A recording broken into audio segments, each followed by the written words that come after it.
Late Night, Iain Lee on Talk Radio. Put your loving hand out, baby. I'm begging.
Another one for you, dear listener. Ain't this game over yet? 0344 499 1000 is the telephone number if you want to give us a call. This is the Late Night Alternative. My name is Iain Lee. Who's that girl? I'm Catherine Boyle. Hey, how you doing, Boyley? I'm all right. Someone was cooking. It's too hot, man. I swear to God, it's too hot. Someone was cooking a very, very nice Chinese meal earlier on, and we could smell it. It made our pizzas that we'd got from Domino's smell a little bit ropey. But it's just coming in through the house, and oh man alive, I could murder a Chinese meal right now. A succulent Chinese meal. Succulent Chinese meal. Two bits of business before we continue and introduce our guest. And I say guest, I suspect we'll be sidetracked and pushed to the back of the room. But if you want to give us a call about anything, you know the deal, 0344 499 1000. Boring bit of business. Sam, I don't think you've got TeamViewer open at your end. That's certainly what it's saying here. So I don't know if you can do anything, and then I can jump in and I can see Phonebox and stuff like that. Thank you very much indeed. And I'm thrilled. We were supposed to have him last week, and me and Kath were having a little bit of a wobble, and he took it very kindly when we stood him down, and I'm thrilled to have him back. Ladies and gentlemen, the inventor of this genre, it's only Mr. Robbie Vincent. Hey, Robbie, how you doing? Okay, I'm used to being stood up. Don't worry about it. Oh, Robbie. I don't take it personally. It's lovely to rub vocal cords with megastars. You know, it's really nice to be with you, Ian. Now, listen, how Robbie, are you both? Let me. You do it. I'll shut up. Go on. What? No, look, no. Listen, I couldn't possibly take over the whole show, but I could. What I'd like you to do is. What we're going to do, we're going to up the ante, and the telephone number. So, can somebody do the telephone number for me again, please? Yes, sir. It's 0344 499 1000. Okay, I used to remember my numbers really well, but I can't remember yours. If you'd like to join in the conversation, use that number. Because you'll probably be a darn sight more fun. Do you know what I've been thinking today? Here's something. Go on. Well, Scotland and Ireland and Wales are dealing with this dreadful virus in different ways. And I'm talking about the positive side now, where we're slightly becoming unlocked, and I walk round with chains on just to remind me. And I just got the feeling we might reach the stage where it'll happen, county by county. So, say for instance, let's use two examples. Maybe Kent and two together, Kent and Surrey. And you can do things in Kent that you can't do in Surrey. And listening to all the different decisions and the different times. And we're actually a fairly small United Kingdom. I mean, Wales is not massive. Northern Ireland's not massive.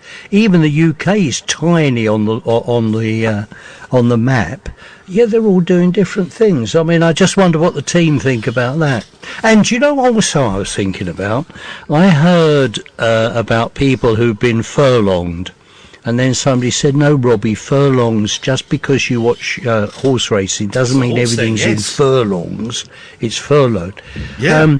I heard a guy, and he was a skydiver. I thought, oh, gosh, this is going to be good. And what on earth does a skydiver do when he can't work? And I thought he was going to say something fantastic, like he was guarding our shores or something. You know what he does? Go on. He works for Amazon and absolutely loves it. But hang on, he's not jumping out of planes with the packages, is he? He could do that, couldn't he? That would be good. And I keep looking up, and that's the other thing, isn't it? Imagine having things delivered by air, your own personal little aircraft. Anyway, that's enough from me. Have you ever jumped out of an aeroplane, Robbie? That's a really good question. The answer, I've done lots of things. Yeah.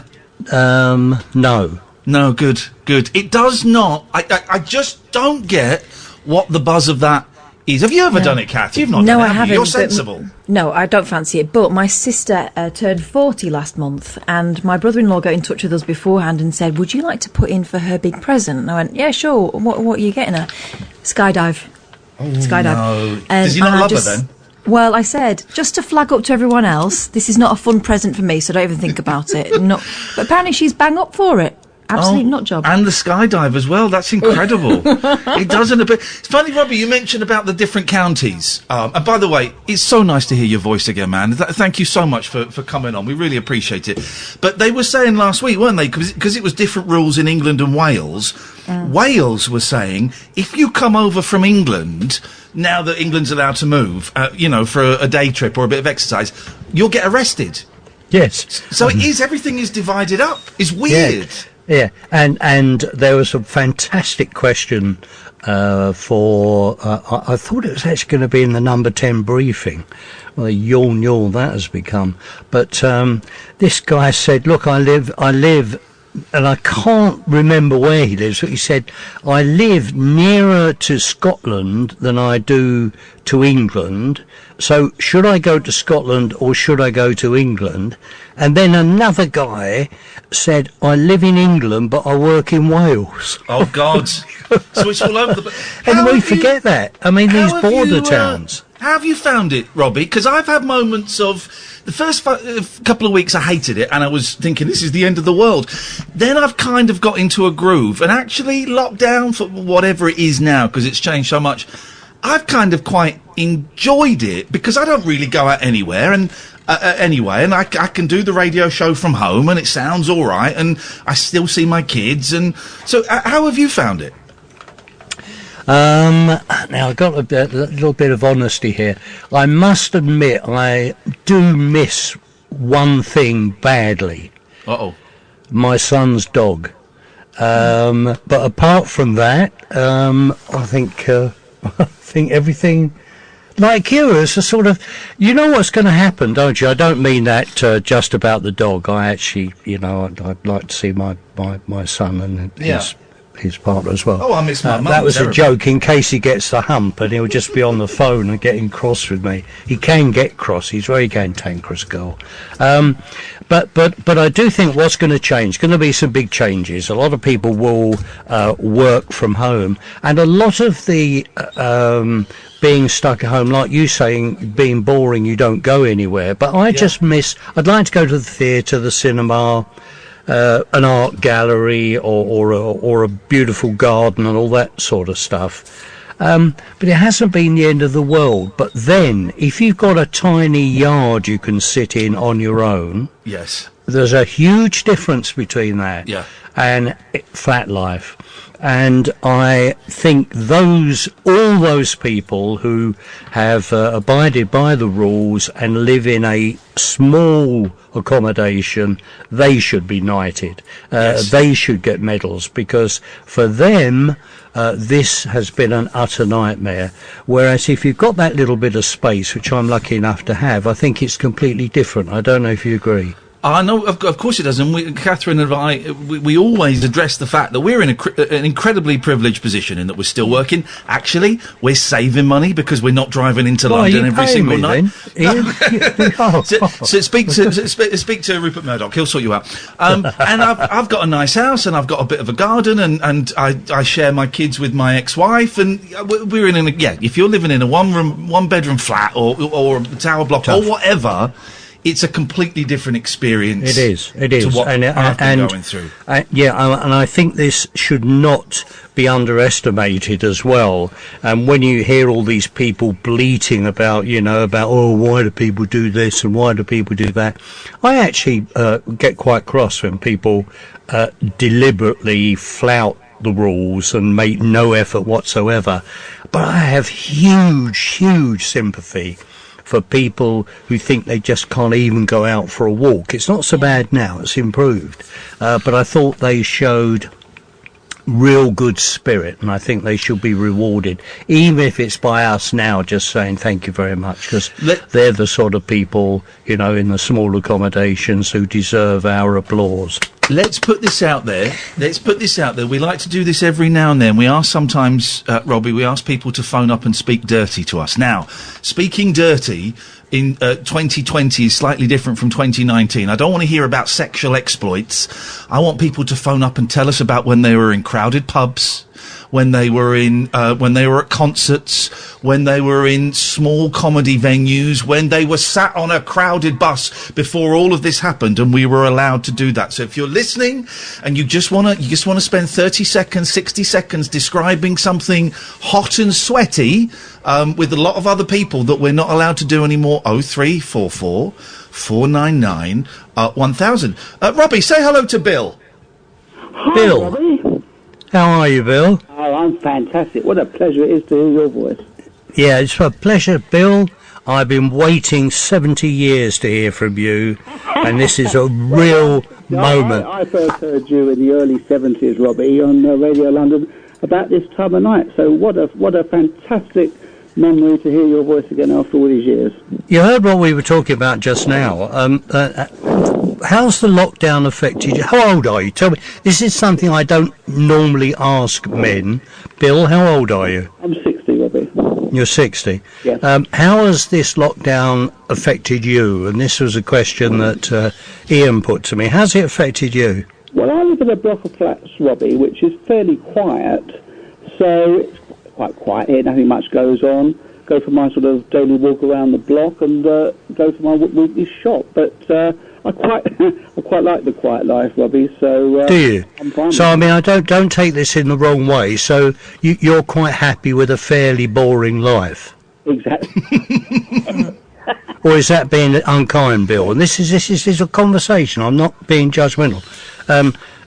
Happy, quiet, walk round the block. Even if you weren't locked down, you do that. Is that right? Exactly. Well, let me give you an example of, you might say how boring life was, but I used to make the space between 12 and 2:30 every lunchtime during the 70s and 80s. Whatever I was doing, it was your show, Robbie. That was it. You were such a role model to me, and I'm not joking. Oh, it's very kind of you to say that. Isn't that nice, Iain? Do people ever say nice things like that to you? Not yet, Robbie, but I'm not as old as well, you. I'll say it to you. Listen, I'll say it to you. As one of the founding fathers of phone-in radio, and I don't know whether I should be put down or not for it, I just want to say I think you're brilliant. And I'm really pleased you turned up tonight, because you bring...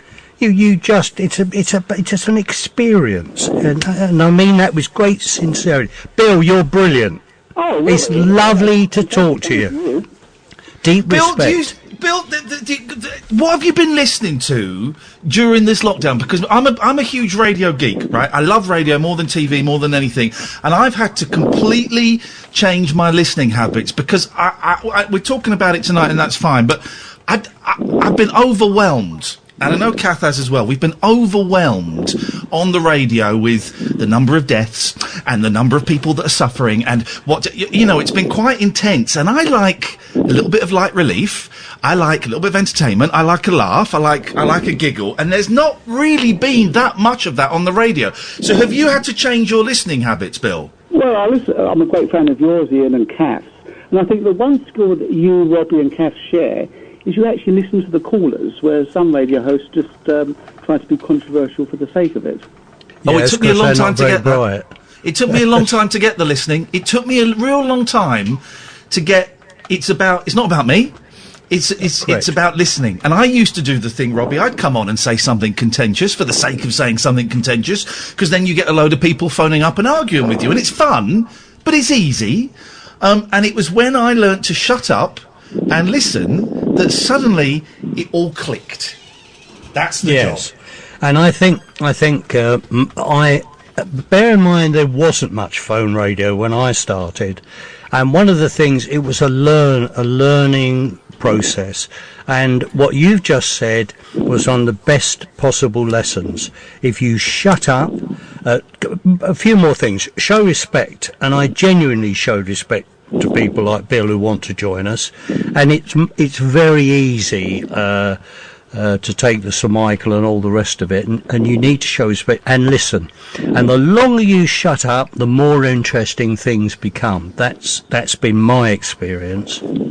Bill, go on. Sorry. In your London days, one of your mottos was "Phone up and you will be heard."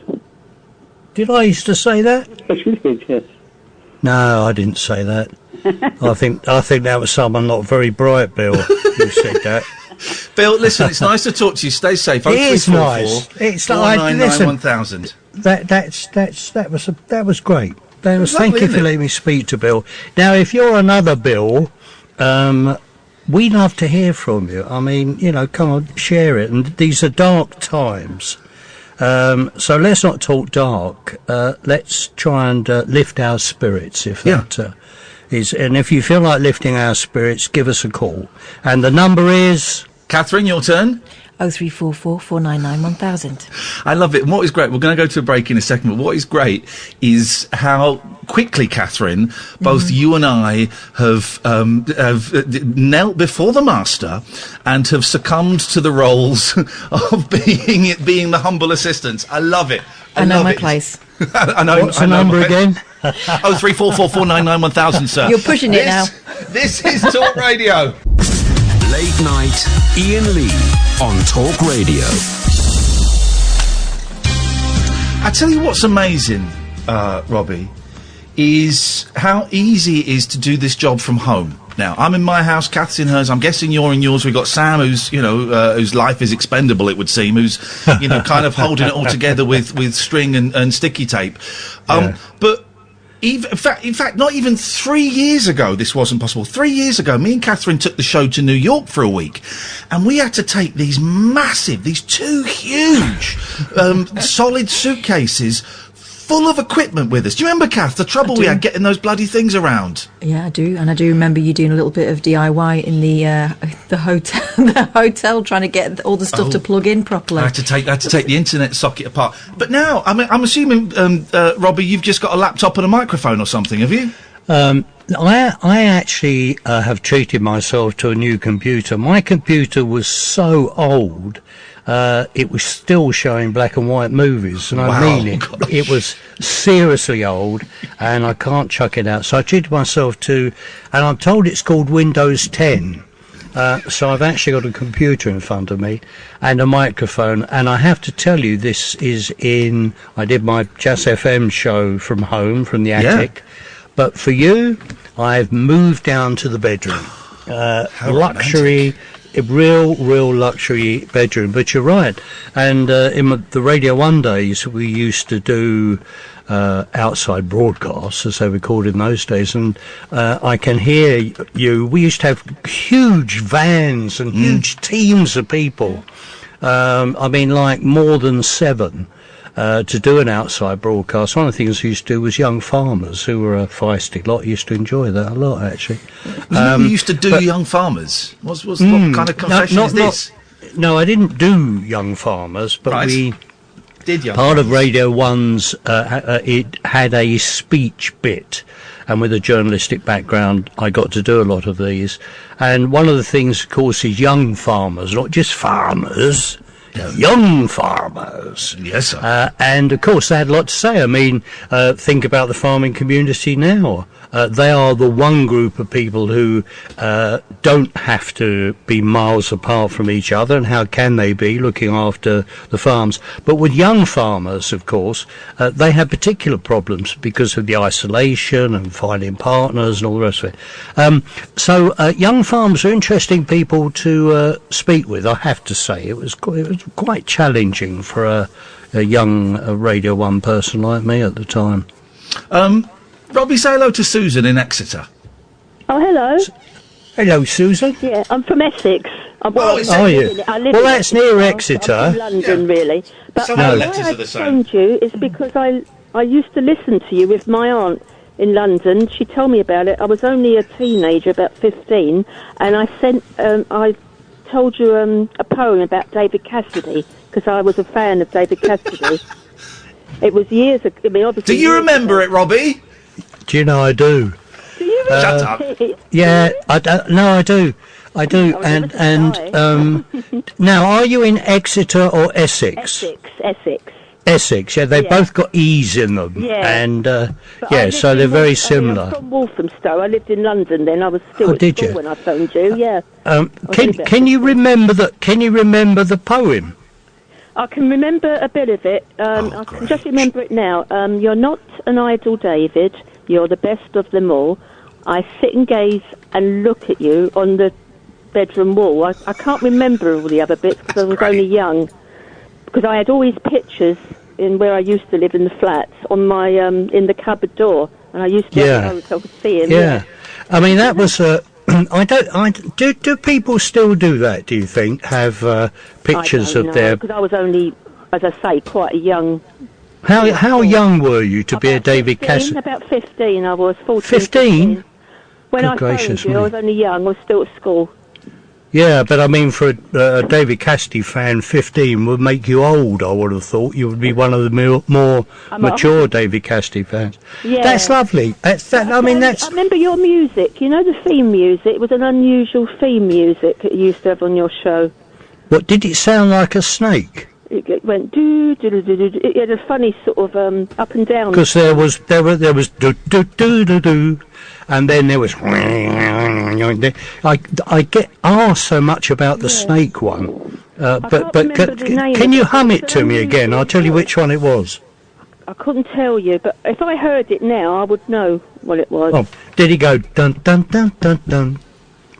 Oh, no. It had more of a high and low tune, if you know what I mean. The high and low tune. I'm not a very good singer. But, go on, do it again. Go on. Please. And a sort of up and down tone. Bum, bum, bum, bum, bum. I think it is. Bum, bum, bum, bum, bum. Yeah. A David Cassidy fan, that's brilliant. I know. Absolutely brilliant. I wrote this poem and I wanted to tell Here we go. Hang on, Susan. Look, this is for you. Susan.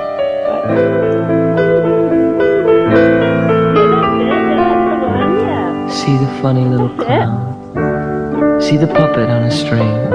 Wind him up, he'll sing. Give him candy and he'll dance. I love a bit of David Cassidy. I've seen David Cassidy in concert a couple of times. Was that David Cassidy? Yeah, it's David Cassidy. It was Donny Osmond or David Cassidy, and I was his fan. That's fantastic. Lovely bit Do you of know, Cassidy. it's lovely to hear from you. Thank you very much for taking the trouble to call. I always enjoyed the programmes. We used to stay up late then, and I always enjoyed Naughty your girl. programme. What time did you stay up to? That would be after 10 I o'clock. used to stay around my aunt's because my parents worked. So I used to go round in the holidays, you know, it was my dad's sister. And my aunt used to sit up, you know, listen to the radio, and I used to listen as well, so... Good. There's nothing like there's nothing like something on the wireless, is there? No, I enjoy all these programmes very much. Thank you ever so much for calling you, us. Susan. I really appreciate. Yeah, Take care. And David Cassidy will appreciate it as well. 0344 499 1000. We get old people phoning us up, and we get young people phoning us up. Good evening, Thomas. Hi, Ian. Hey, Thomas, how you doing? How you doing, Thomas? You good? Yeah.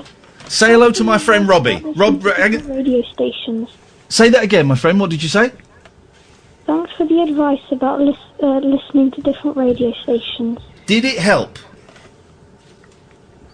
Pardon? Did it? It's not the greatest line for some reason. Did it help? Let me just explain to Robbie. I've got my friend Robbie Vincent here, who kind of invented all of this nonsense. Thomas phoned in, Robbie, and he was just getting a little bit... And he's a young lad, as you can tell. He was just getting a little bit anxious, a little bit worried about all of the news that was coming out, and it was kind of getting him down a little bit. And I suggested, instead of listening to talk radio or LBC or, you know, kind of where it's constantly talking about what's going on in the world, maybe listen to a bit of Radio 4. Maybe listen to a little bit of Radio 4 Extra, where there's still people talking, but... How old is he? How old are you, son? I'm 12. 12? Yeah. Oh, I used to love being 12. Do you know that? I used to love being 12 because I used to go to school, and I used to hate school. And I love school. You love school? Yeah, I love it. You do. Well, you see, you've got to understand, schools have changed. When I went to school, it was all the cane and do this and do that, and you don't have the creative and interesting teachers, not so many as you have now. It's a more challenging thing to be a teacher. Would you like to be a teacher? No. No? No, I enjoy learning new things. You enjoy what? Lemonade? Learning new things. Learning new things, you see? Now, why do you think you like learning new things?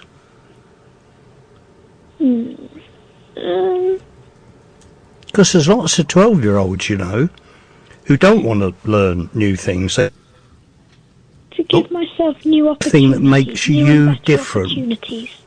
Get more opportunities. Here's the thing I was saying to someone the other day, Thomas. When I was a young man, your age and a little bit older, I didn't really care about school. And I look back now and just think, my God, all that information those people were prepared to give me, and I wasn't ready for it. And and I'm kind of thinking now about possibly going back to college and maybe doing another degree or doing a course or doing something. Because now, at 46, nearly 47, now I want to learn. 12, 13, 14, 15, I was a cocky young so-and-so, and I thought I knew it all. And now I'm just, teach me. You know, I want to learn stuff. So to have that at 12 is quite remarkable.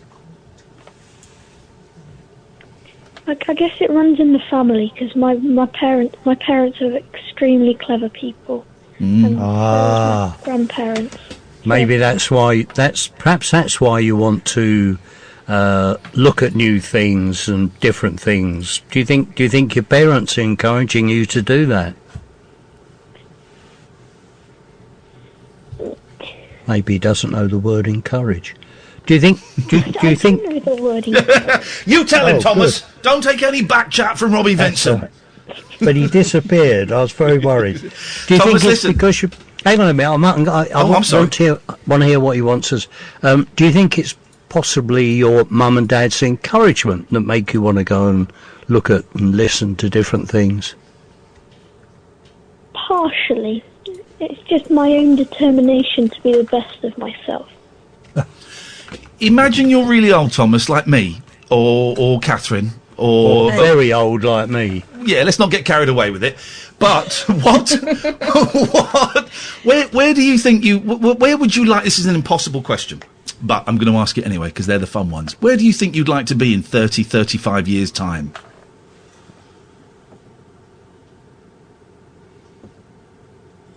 I don't really mind as long as I'm happy.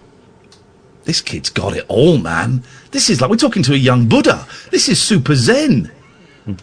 Thomas, it's nice to talk to you. Take care. We got a bit worried yesterday when you disappeared so suddenly. It's nice to hear you. 0344 499 1000. Well, let's... OK. Robbie, say hello to George. Oh. George. Rainbow George. Wandering Rainbow George nowadays. How are you, Robbie? Rainbow George. How are George, you must be 200 years old, for goodness sake. No, 79 years, 7 months and 8 days. Okay.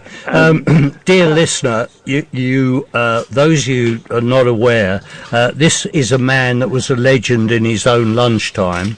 If I remember, he stood as a member of Parliament every other week. Was a regular caller, and I'm trying to think of another word other than. Did you get your knighthood or not? No, but I was standing for Captain Rainbow's Universal Party, and it's being resurrected in its own way, and it's really lovely to talk to you, Robbie. When did you start? What year did you start broadcasting?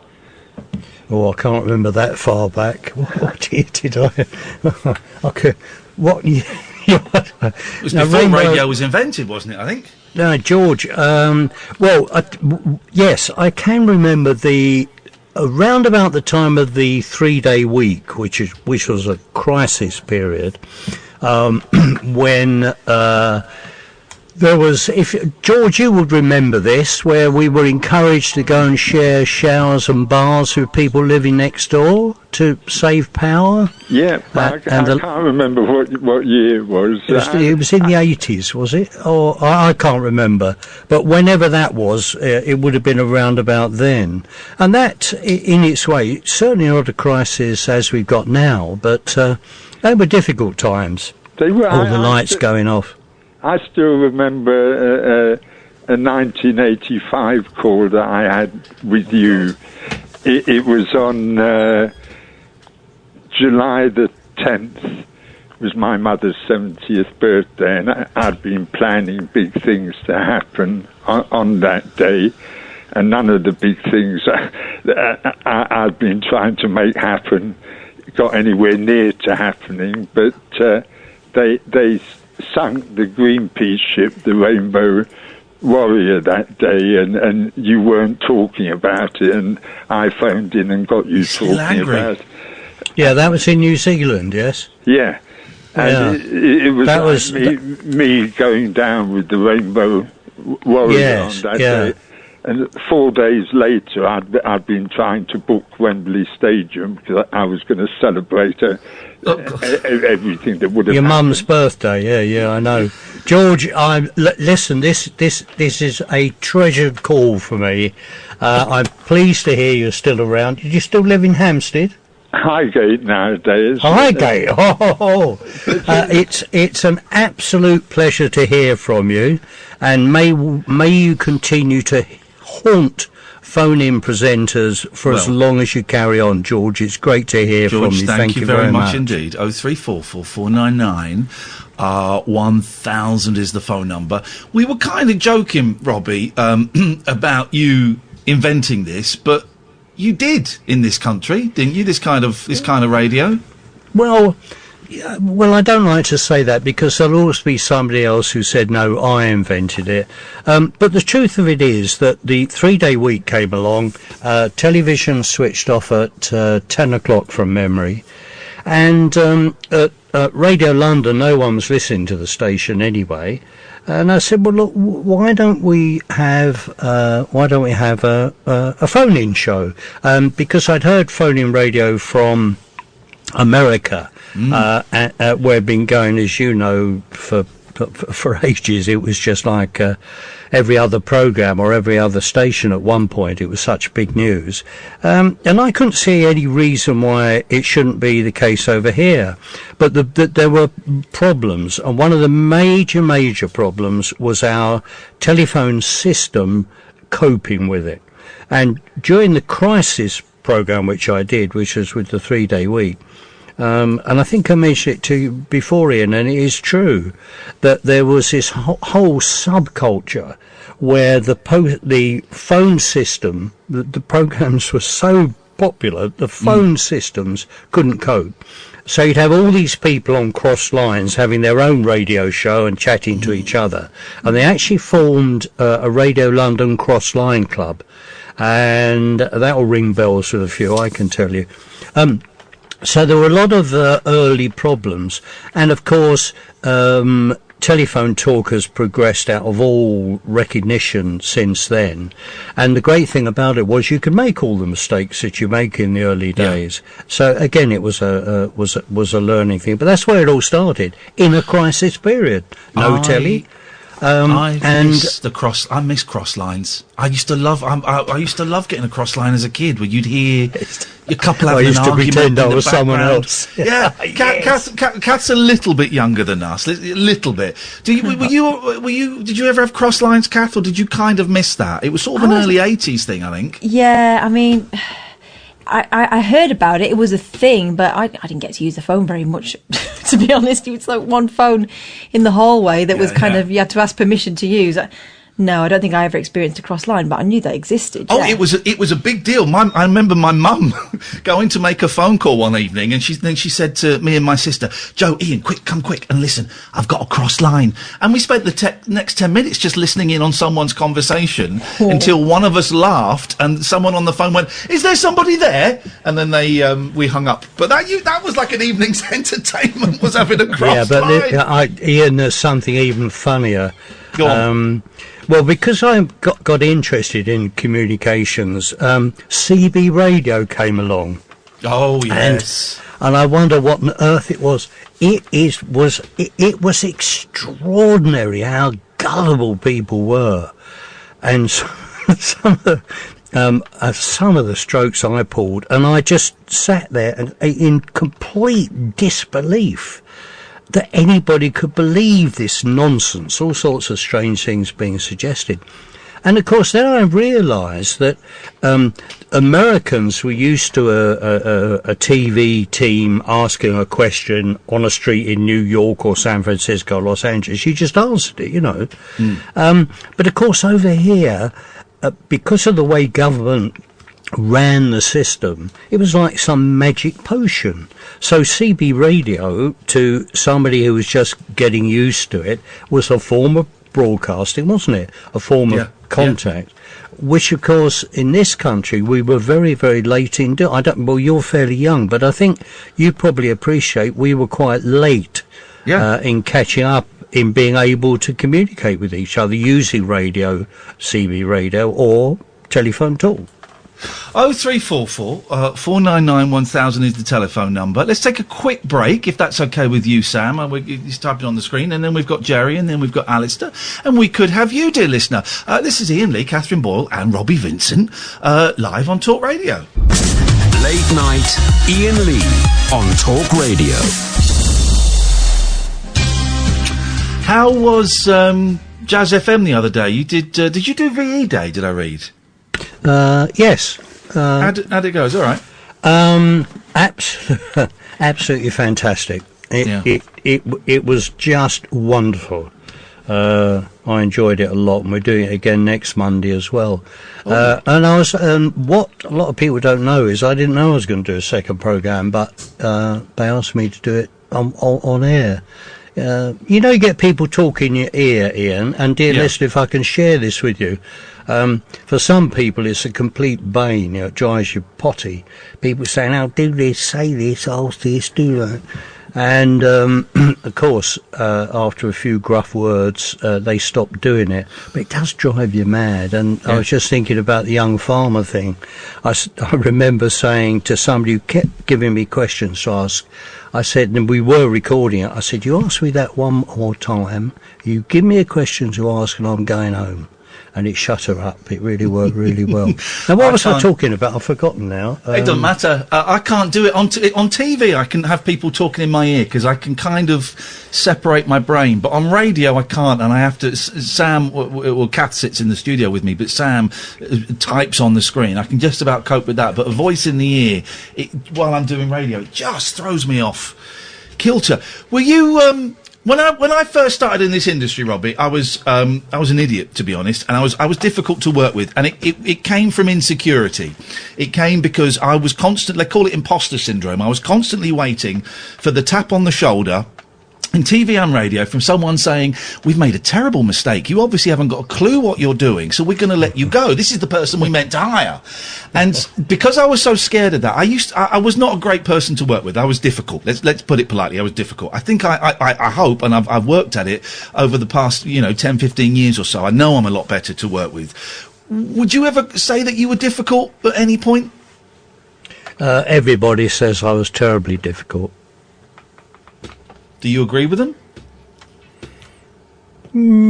Well, I think there's a difference between. This is quite deep, by the way. I think there's a difference between in a work environment. There's a difference between being difficult and not tolerating fools gladly. Yes, there is. And I think that's what it was, because if in the job you do, it doesn't matter what it is, any job, whether you're driving a train with great pride and you want to get in on time and you want to do the job properly, or whether it's your responsibility of making sure that the area of a big city is cleaned well or swept well or whatever it is.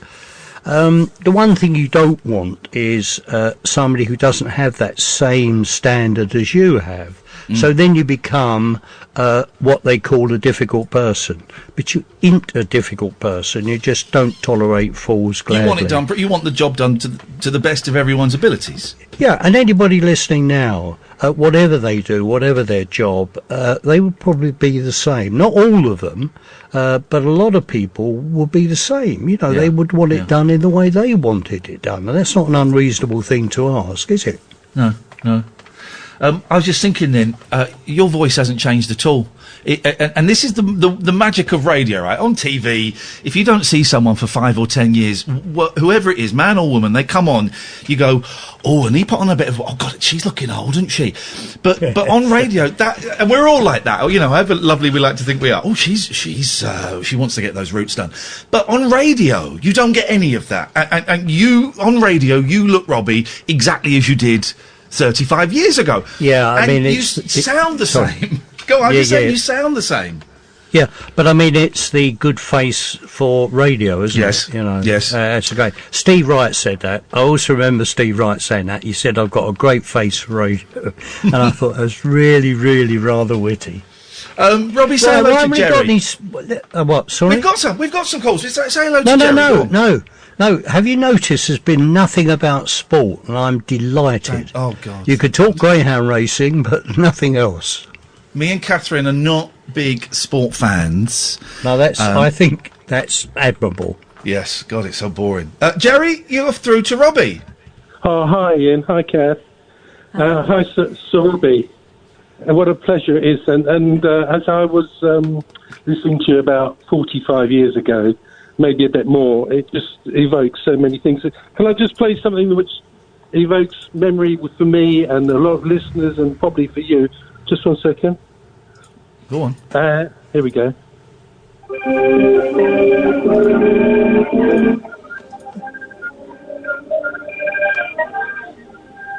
you remember that? What is that? It sounded like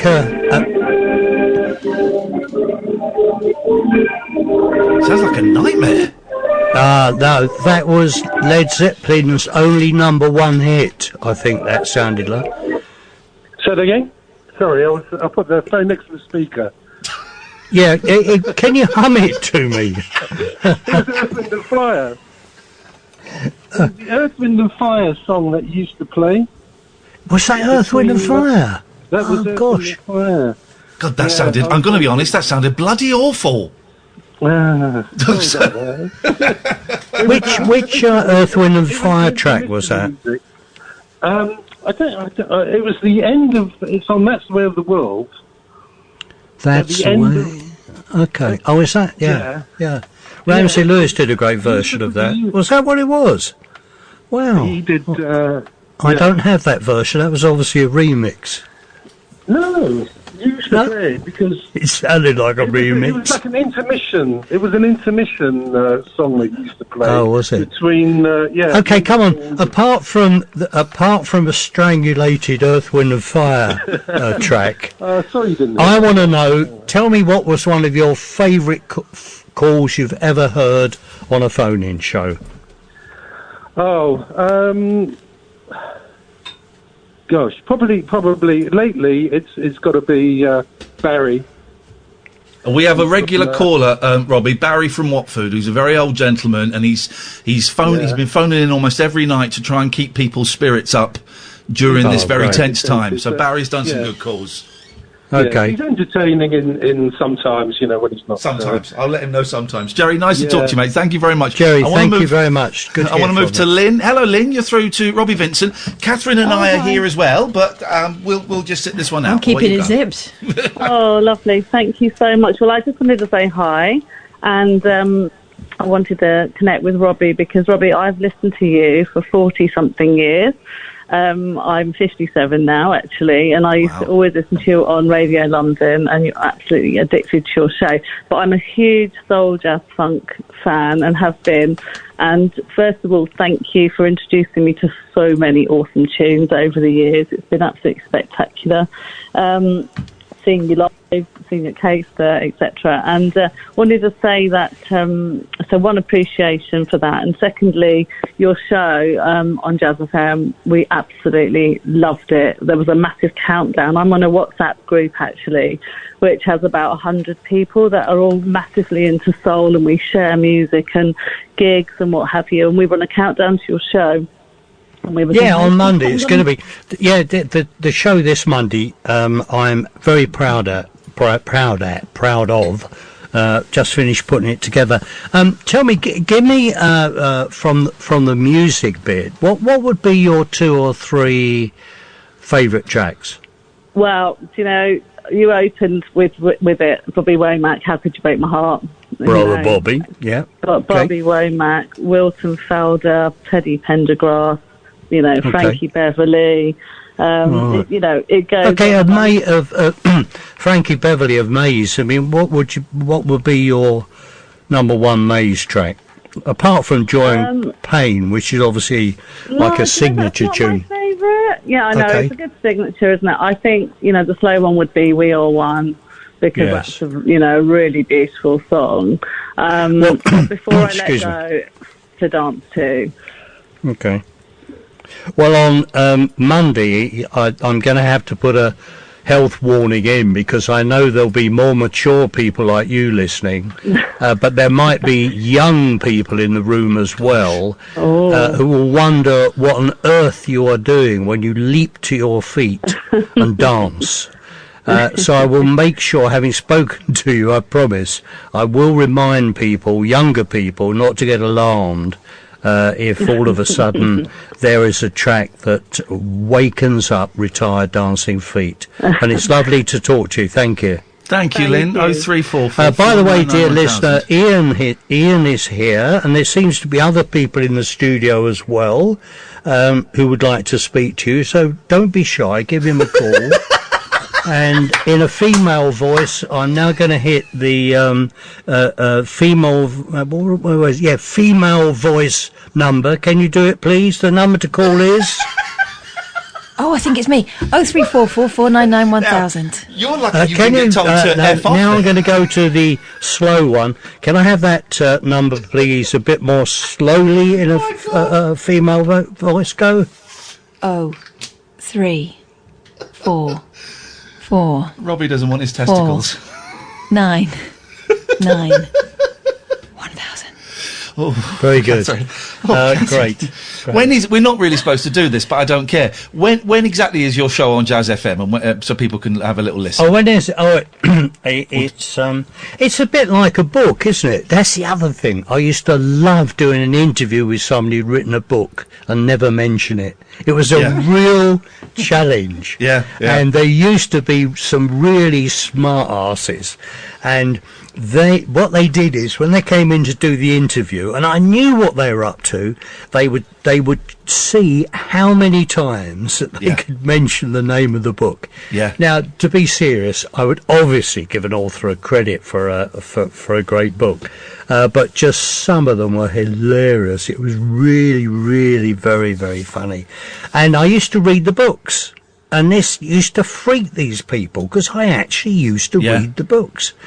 And one guy, and I'm desperately trying to remember the name, but anyway, one author said, "You've read the book." I said, "Of course I've read the book. What do you mean you've read the..." I said, he said, well, he said, I don't think we should go on any further. He said, because you'll give the story away.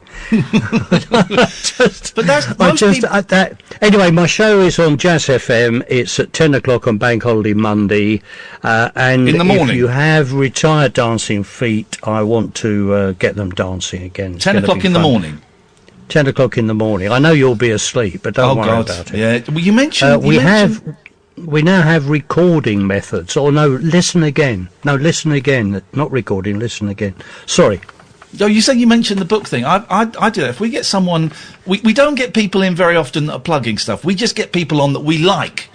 And if they happen to be plugging something, that's beautiful. But I've always made a point of reading the book or seeing the film or listening to the album. It just seems polite. It just seems polite. But you have to...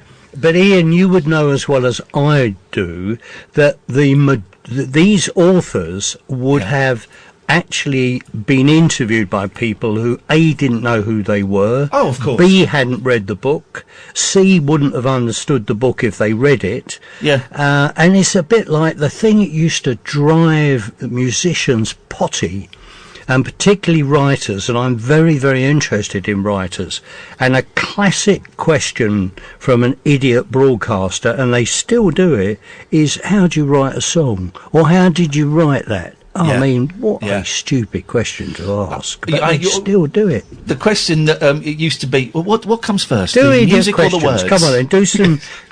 go on, here's a challenge for you. What about some idiot broadcast questions? I'll give you one. No, I'm going to interrupt you. Of course you are. I used to do a programme with a radio station in San Francisco and in New York as well, and I used to lead the show. It was like 3 or 4 o'clock in the morning, and we actually did this topic, and a guy rang from San Francisco, and he said, and they did it via the station, and please forgive me, it was W something, and he said, I was in a plane crash.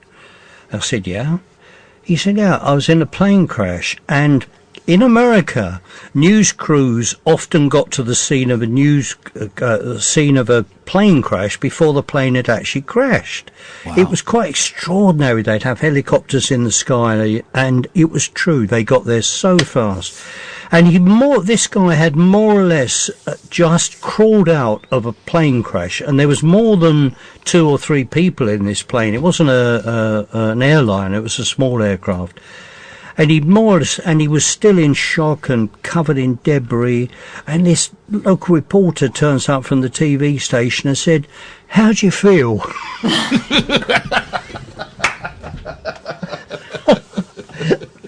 That's great.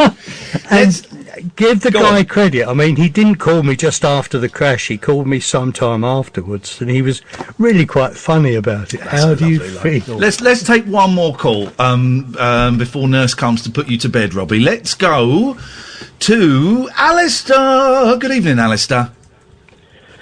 Good evening, Ian, Catherine, and Robbie. A pleasure to speak to you, sir.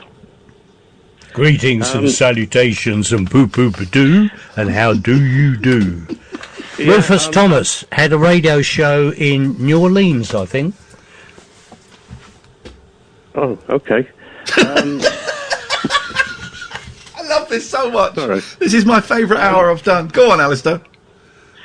So, Robbie, to be honest, I've not heard you a lot over the years, because opposite to Ian, my problem is I watch too much television. But I do recognise your voice, and because of your experience, I was wondering, what do you think of the state of speech radio today generally? Because this is the only station I listen to. I've tried listening to others. Are there others then? Apparently, there's a couple. Are there? I don't know what they're called.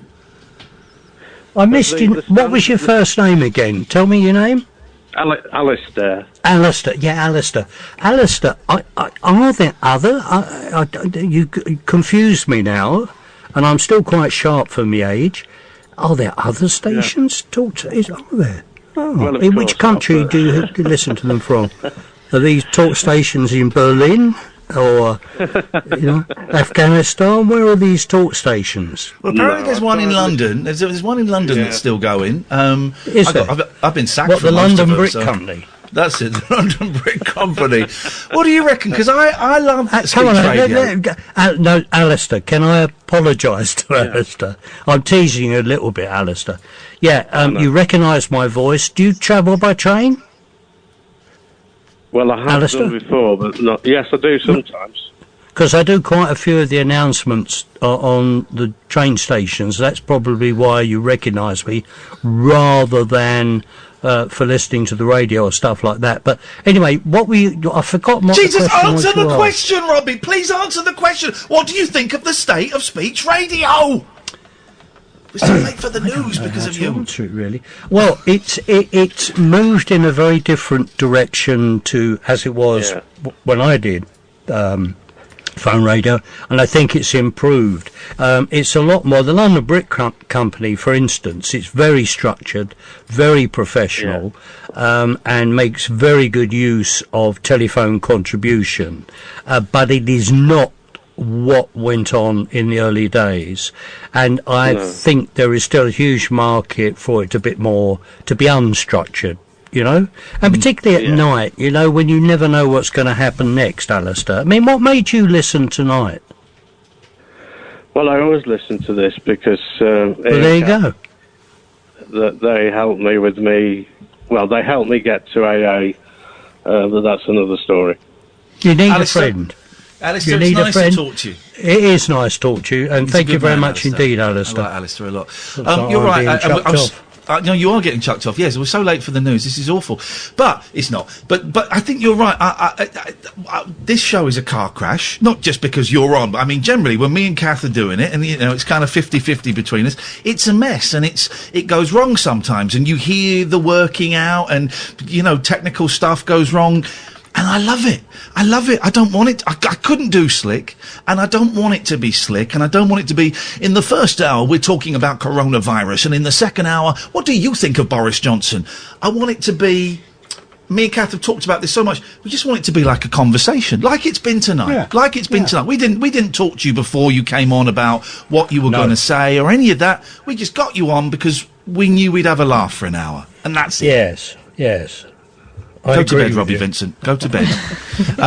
So lovely to have you on. At Robbie Vincent on Twitter, and is it this coming Monday? I'm so confused with the days. Yeah, is it this coming Monday? It is confusing. Monday is a bank holiday, right?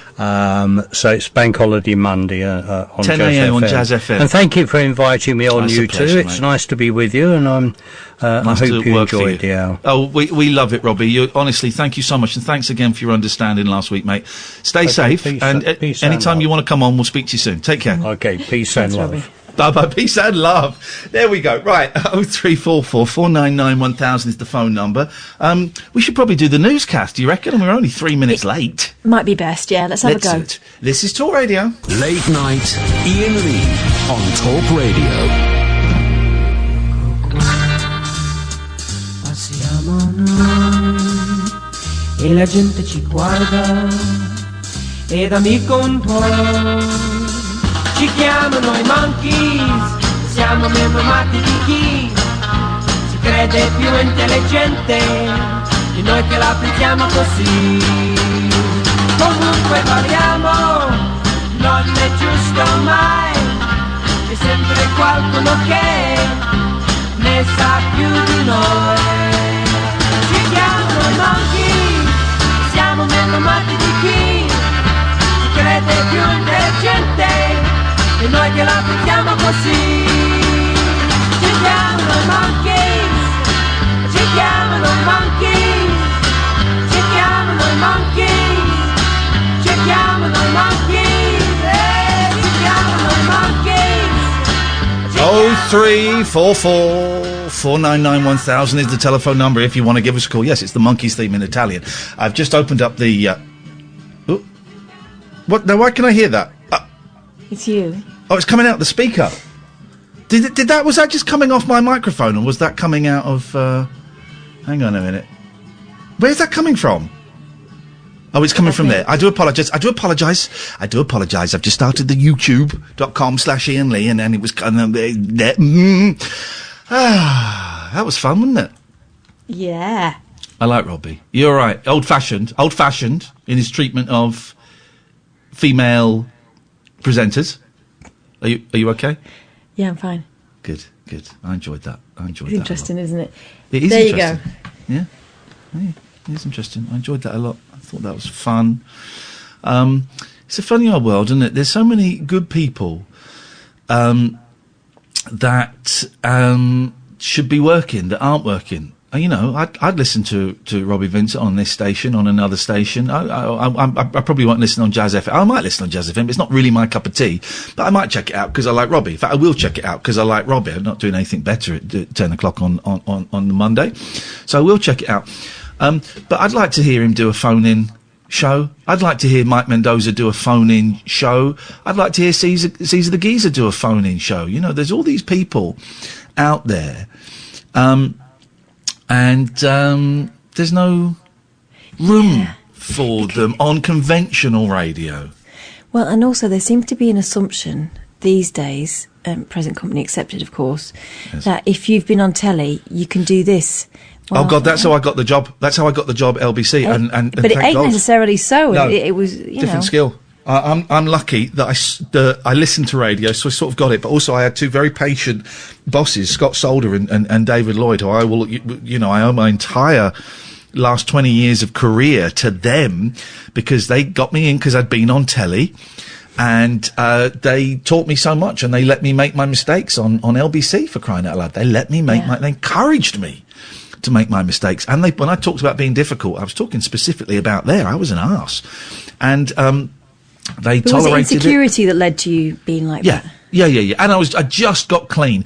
When I started at LBC, it was the first thing I got there was 2 weeks covering for Clive Bull in September, and I used to love Clive Bull. And it was the year after hosting Channel 4's breakfast show Rise, and I'd only had one other job that year. I'd had a couple of voiceovers actually, but I'd only had one other big job, and that was early on in the year hosting a one-off Saturday morning. Get this, Catherine. I hosted a one-off Saturday morning show on ITV, and my co-host was Holly Willoughby. Right. And whatever happened to her? Yeah, exactly. And it was an awards show for video games. And the guests that we had on there to present, we had Ash were playing live. But people presenting the awards included Katie Price, who just changed from Jordan to Katie Price, and there was real confusion about what we were supposed to call her. Simon Pegg, and I can't think who else. And I was off my face on cocaine. There's no two ways about it. And that was the last year of using, and I just couldn't get a job, and I was using cocaine, and I was spending like I was on TV, and it got very, very bleak. And I have no idea how I got offered 2 weeks covering for Clive Bull, and in September, and it's like, all right, well, I'm gonna get, and I was really trying to get straight at this point. I was really, really trying to get straight, and I got to I had about a week clean. Then I did the first week clean, and then on the Tuesday, of the second week, I seem to remember doing one of them really pissed because I had to have a drink to calm myself down. So I went to a pub. But on the Tuesday of the second week, I don't know why I was looking there, but as I got into my car to go home at 1 o'clock in the morning, I think it was, maybe it was 10, I can't remember what time he was on. I think he was on 10 till 1. And I just, as junkies do, I just checked under the mat in the driver's seat. You know the mat that you get? And there was a lovely, delicious wrap of untouched cocaine. And I thought, and didn't do I phoned in sick for the rest of the week. Phoned it 'cause I did that cocaine, then I scored some more cocaine, and that was, 2 weeks' work in a year, and it went up my nose. And I phoned in sick, and I can't do it, blah, blah, blah, blah, blah. And for whatever reason, I thought, well, that's that over. That's that done. I'm never getting that again. And for whatever reason, I got a call a couple of months later, and said, we'd love to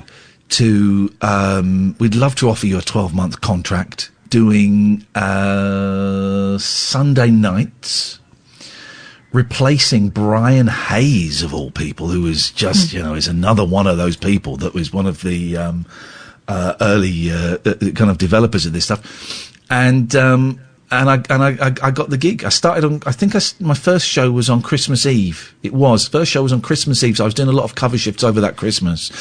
And first show was on Christmas Eve, and it was me and the guy that would become my producer later on, Agent Chris. And he'd never produced a phone-in show. I'd never hosted a phone-in show on my own. And it was remarkable. We had 3 calls, I think, in 3 hours. It was a baptism of fire. And I got through it, and I don't remember why I'm telling you this. I've got no idea why I'm telling you this, but there was a reason for it. The reason was because you were the kid off the telly. They assumed that you'd be able to do radio, and that was it. Worked out. That was it. Yeah. 0344 499 1000 is the telephone number if you want to give us a call. We won't take 2 or 3, Sam. We won't take 2 or 3, I can see. But we will take line 1. Good evening, Ian. Hello, mate. How are you doing? What have you got for us? I've just been listening into you, right, okay, waffling on for the last, 5 to 7 minutes. It's a speak show hosted by 2 people who like to talk. Listen, I'm not doing you a misjustice. Well, waffling on is a bit rude, but crack on. Okay, well, listen, right, okay. I was down at Camden Sands. Do you know what, Ian? Actually, I don't want to listen. Okay, we don't then. Bye. 0344 499 1000 is the telephone number if you want to give us a call. I just thought, I don't really want to listen to that guy. No. Don't come on and be rude. There are ways and means of endearing yourself and getting airtime, and we don't have to give it to you, so don't be rude, man. Don't come on and be rude, for crying out loud. Oh, if we do the break now, we're back up into sync. 0344 499 1000. You can listen on DAB. You can listen online. You can also go and watch at youtube.com/Iain Lee if you want to. I've turned, come and have enjoy, say lots of nice people. This is the late night alternative, weeknights from 10 with Iain Lee and Catherine Boyle. Late night Iain Lee on Talk Radio. 0344 499 1000 is the telephone number. I just need to go to my list.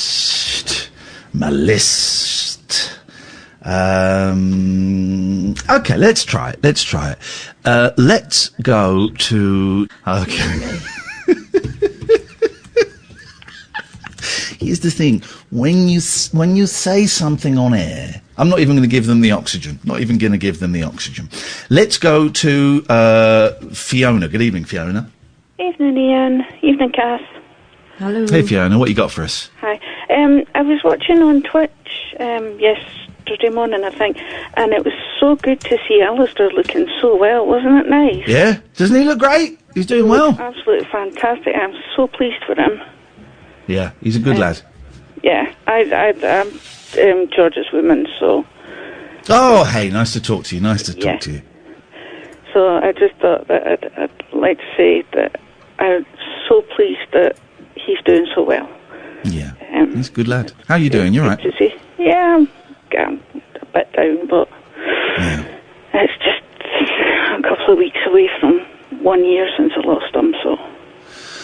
Gosh, yeah, that's sort of those anniversaries. They don't get easier; they get different, but it's always just not comparable, really. But I always forget my dad's death anniversary, and I'm always reminded, and it's like a real slap in the face, you know. And this is 7 years ago now, I think. So. Hang in there, Fiona. Hang in there. And, you won't ever forget. I mean, no. They're a piece of your life. Then that's it.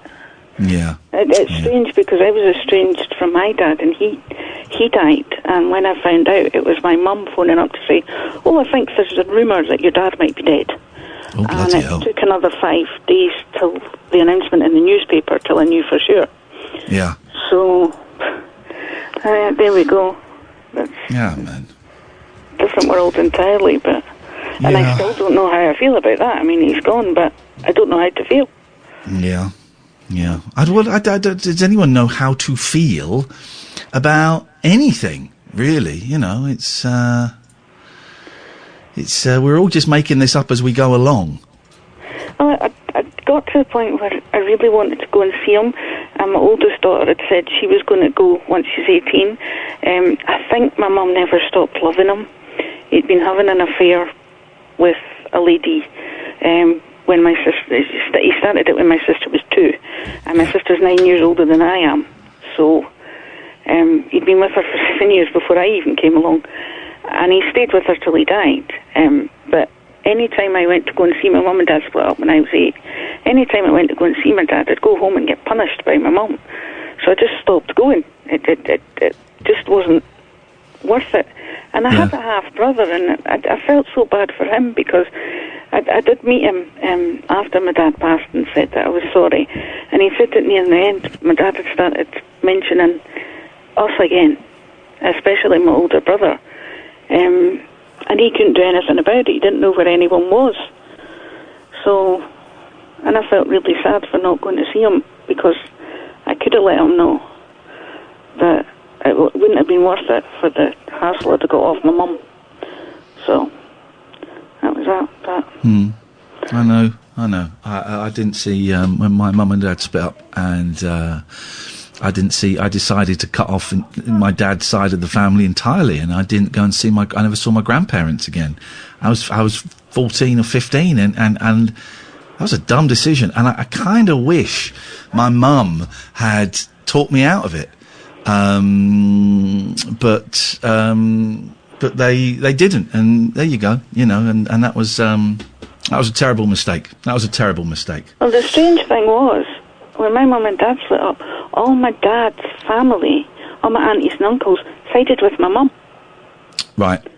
So I never lost contact with them. I didn't know my granny and granddad on my dad's side because they both passed before I was born. Yeah. I'm a very late baby of a couple of late babies, so... Well, I'm not even 50 yet. Most of my cousins are in their 60s. And I've children that are ages with me, so... I am... yeah, but it was just... yeah. So... Yeah, no, it's nice. Bring things down. No. You've not brought anything down at all. It's nice to talk to you, and thank you for sharing that. I really appreciate that. I tell you what, can we play this? I really want to hear this. If you can turn our mics off, Sam, let's have a little bit of this, shall we?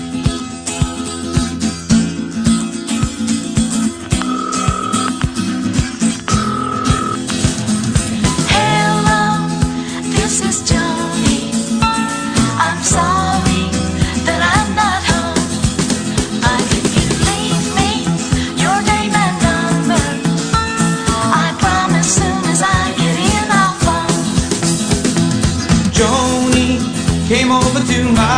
last night. I drank a little too much red and we got into a fight. She said I'm leaving and I let her go alone. I felt so damn bad this morning I reached right for the phone and called her right away to beg her to forgive. The phone rang once, the phone rang twice, and then I heard her say, hey, hello, this is Johnny. I'm sorry that I'm not home. And if you leave me your name and number, I promise soon as I get in our phone. Joni, I'm sorry and I'm feeling oh so small. That was the message that I left and I waited for a call. I waited with a sinking feeling in my heart, not knowing if she'd forgive me was tearing me apart. I couldn't go on this way, I had to call again. The phone rang once, the phone rang twice, and then I heard her say, hey, hello, this is Johnny. I'm sorry that I'm not home. But if you leave me your name and number, I promise soon as I get in our phone.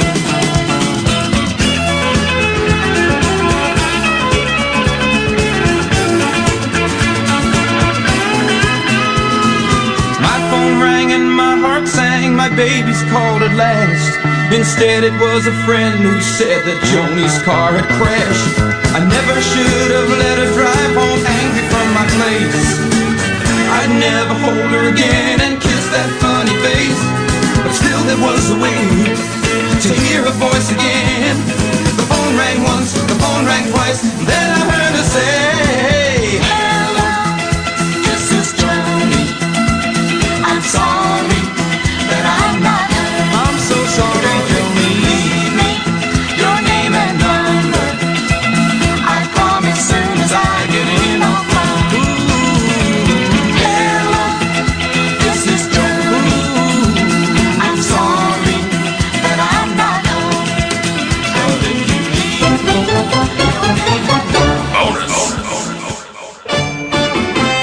Happiness, happiness, the greatest gift that I possess. I thank the Lord that I've been blessed with more than my share of happiness. To me this world is a wonderful place. I'm the luckiest human in the human race. I've got no silver and I've got no gold, but I've got happiness in my soul. Happiness to me is an ocean tide, a sunset fading on a mountainside, a big old heaven full of stars above, when I'm in the arms of the one I love. Oh, happiness, happiness, the greatest gift that I possess. I thank the Lord that I've been blessed with more than my share of happiness. Happiness is a field of grain, turning its face to the falling rain. I see it in the sunshine, breathe it in the air. Happiness, happiness everywhere. A wise old man told me one time, happiness is a frame of mind. When you go to measuring a man's success, don't count money, count happiness. Oh, happiness, happiness, the greatest gift that I possess. I thank the Lord that I've been blessed with more than my share of happiness. Oh, happiness, happiness, the greatest gift that I possess. I thank the Lord that I've been blessed with more than my share of happiness. I got more than my share of happiness.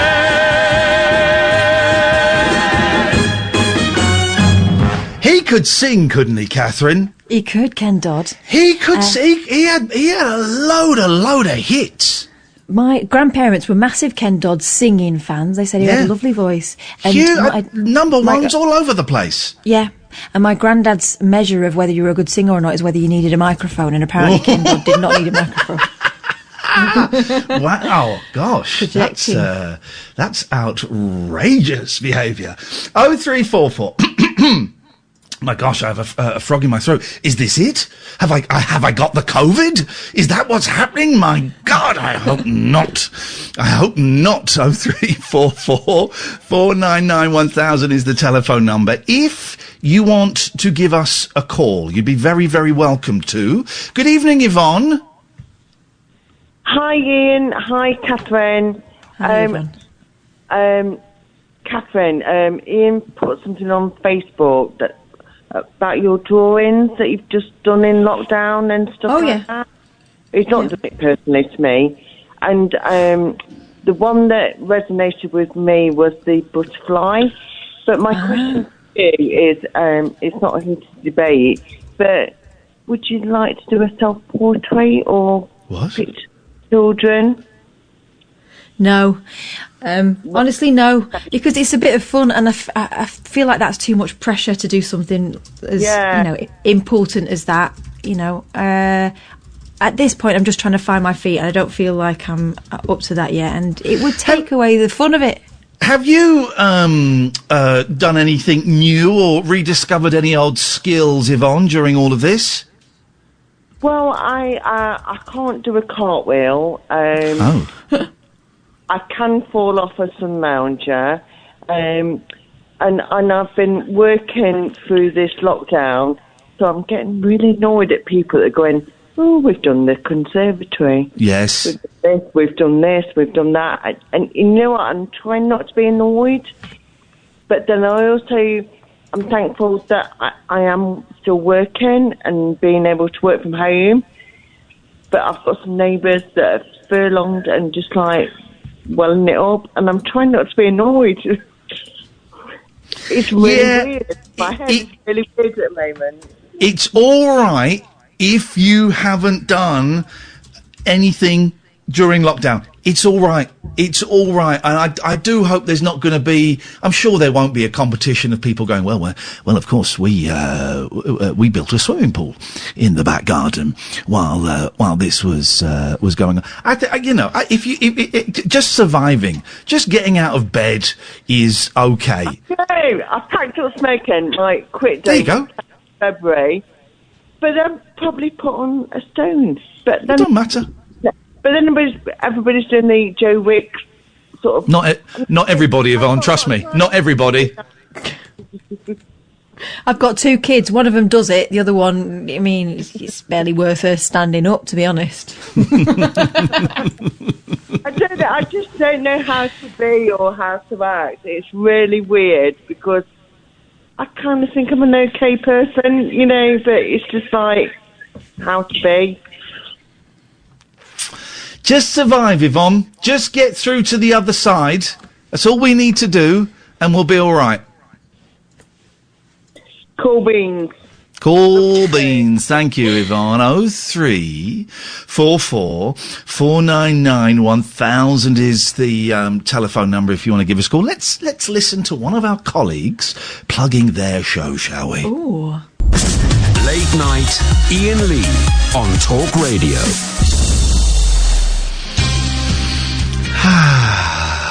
Let's just breathe. Let's just exist for a second. It's all right. It's all right. 0344.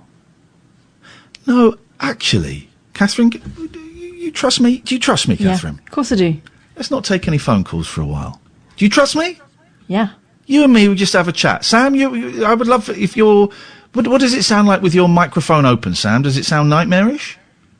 It's a new microphone, so it should sound good. Oh, now, hang on 1 second.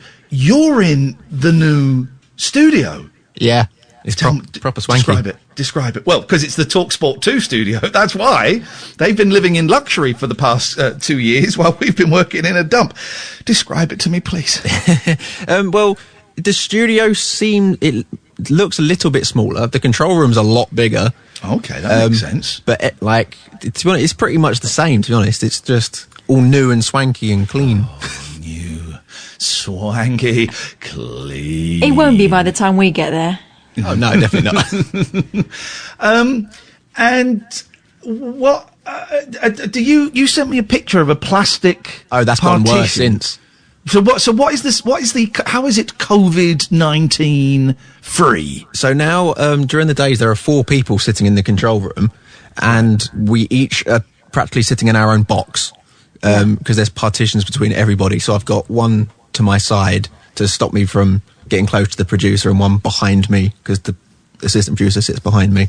I think they've introduced that not for COVID-19, but for some of the wandering hands people that work in that company. No names, no pack drill. Yeah, but it's bonkers because there's a few things which don't make sense. Because like when we've got James on, both I and the producer need to talk to him, so we're both still reaching over and using the same control panel. Oh God, it's funny. I mean, fair play that they're trying. I guess it's one of the slightly easier environments to make COVID-19 accessible, whatever the phrase is. I don't know what the phrase is. But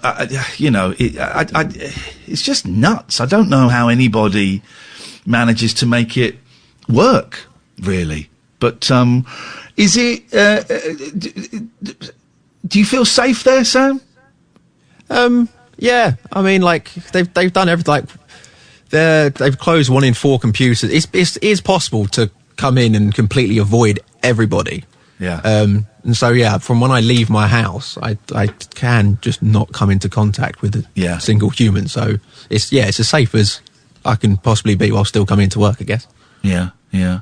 I don't know, and it's not been mentioned. I mean, my contract runs out in I don't know what the date is, maybe 4 weeks, and there is still no word. I mean, I've been told they're going to renew it, but that may just be them playing a cute game. I don't know. But there's certainly been no mention of us coming back to the studio, and part of me would like to think we never get asked back to the studio because we don't need it. And I just love the fact I'm saving 3 hours in a car, about 2 hours there, an hour back. I'm saving that much time, and it makes my life so much easier, and it saves me a fortune in terms of petrol and just the stress of not having to drive into London. But I mean, I'm part of me thinks we're moving into a world now, aren't we, where we don't need studios anymore. This sounds... Yeah, my theory is that after going forward from this, there's going to be loads more presenting from home, because a lot of the time you wouldn't know. It sounds great. Yeah. And yeah, everyone's finding it so much more comfortable. Like even James earlier on was saying the same thing as you. He's like, he's enjoying not having to drive in. He's fine at home. There are a couple of issues, but he was saying that like, maybe come in for 3 days and do it from home for a couple. But also, I mean, on a practical level, they've made the congestion charge more expensive. They've made it later, so it would impact on me. That's £300 a month. It just seems like, why? Do you know what? I won't say that on there. I was going to say something that may damage my contract negotiation, so I won't. I'll say it afterwards. But it just doesn't seem to make any sense whatsoever to have studios anymore. I've been asked to do one of those talking heads things for a show for Channel 5. Right. And I said to my agent, okay, how are they going to do it? He said, well, they've said to me, you film yourself at home remotely. And I thought, do you know what? I would normally say no to this, but I'm going to say yes. It's a few quid. And because I just want to see how they do it. I just want is someone going to come in? I heard when James O'Brien was doing Have I Got News For You that some people came round in kind of like hazmat suits into his living room while he was out and installed a camera and a remote device, and then they left, and then he came in, and so I'm wondering, are they going to do that? Am I going to film it on my phone? Am I going to do it on my laptop? I don't know. So I've said yes to find out exactly how they're doing it. Be interesting. Things are changing. Will it end up being cheaper for them if everyone's, does their bit from home? Well, I would have thought so. You don't need however much that studio. You don't need those expensive studios. You don't. Everything is going to change massively, and I'm kind of cool with a lot of those changes. I'm dreading getting the phone call saying, "Okay, well, that was fun. If you could start coming back into the studio as of next Monday, it's going to be, geez, okay, we'll see." Let's take a quick break. 03 No, I'm not giving out the number because I just thought, well, let's have a chat. I've not spoken to Sam. I've not seen Sam for, well, God, 2 months, nearly 3 months maybe. So let's just have a little chat, certainly up until midnight. So if you're calling, put the phones down. We appreciate your calls. We will, maybe after midnight, we might take a few calls. But until then, let's just let the three of us have a little chat, please. This is the Late Night Alternative, weeknights from 10, with Iain and Kath, now with Sam on Talk Radio. Late Night, Iain Lee on Talk Radio. So,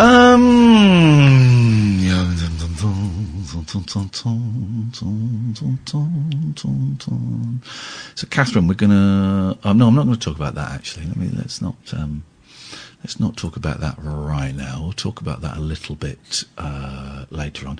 Oh, I'll tell you. I was an idiot today. Can I talk about that? Let's talk about that. Yeah. I was an idiot today. Sam, you know, we were doing some rabbit hole shows and we had a whole tour booked up before there was coronavirus. Yeah. And we managed to do one. We managed to do one of the shows in the tour, and it was in Cardiff on March the 8th at the fantastic Glee Club there. And it was it wasn't the biggest selling thing. It was about 65 people, something like that. And it was a really nice show, and it was the kind of, I was not, isn't it funny, Catherine? I made a point of not hugging or having physical contact with anybody. I may have hugged someone, and you were kind of still hugging people, and cause we stick around after the shows and talk to people, and you were still hugging people, and did you think I was being oversensitive, or did you think I was doing a thing? Excuse me, just typing away here in the background. Maybe a bit of both. Right. Okay. Oh, okay. Right. It was still very kind of. We were still joking about Corona, weren't we? At that point, it was like, oh, look at this. This is what's going to happen. It's all going to. Oh God, it's going to be terrible. We won't be able to. Do you remember when the cleaners started doing the sort of rather than hugging, doing the sort of leg shake, the foot kicks, and that was the a bit bum of wiggles. fun. Yeah, and that was a bit of fun. And we didn't never for 1 second thought it was going to end up like this. I mean, who did? Well, scientists and some people did. Some people did, and I didn't to start with, but I certainly did before you. I became the thing that swung it for me. I was swinging anyway, but the thing that really swung it for me was Daryl Morris, who does the show After Us, when he came in quite early on, and he mopped down the studio with disinfectant wipe, and I laughed. But then, almost immediately after laughing, I started thinking, actually, no, there's something there. There's something there. And I then, the next 2 days later, I tried to get some wipes and stuff, and that was the point. Someone messaged me a week ago saying, I've been listening to some of the old shows, either the full shows or the podcast. Yeah. And you've just said that the UK has had its first coronavirus death. That seemed like a lifetime, but doesn't that seem like 60,000 people ago? You know, it's a lifetime ago. Yeah. And it's such a weird old time. But yeah, so sorry, I was going off the thing. So we did this gig in Cardiff, and I thought, I'm terrible at sending invoices, and I didn't send the invoice for a month. So I sent it on April the 6th, I think. The show was on March the 8th, and I sent it on April the 6th. And as I sent it, the world was starting to change, and I thought, maybe I should have sent this a little bit earlier.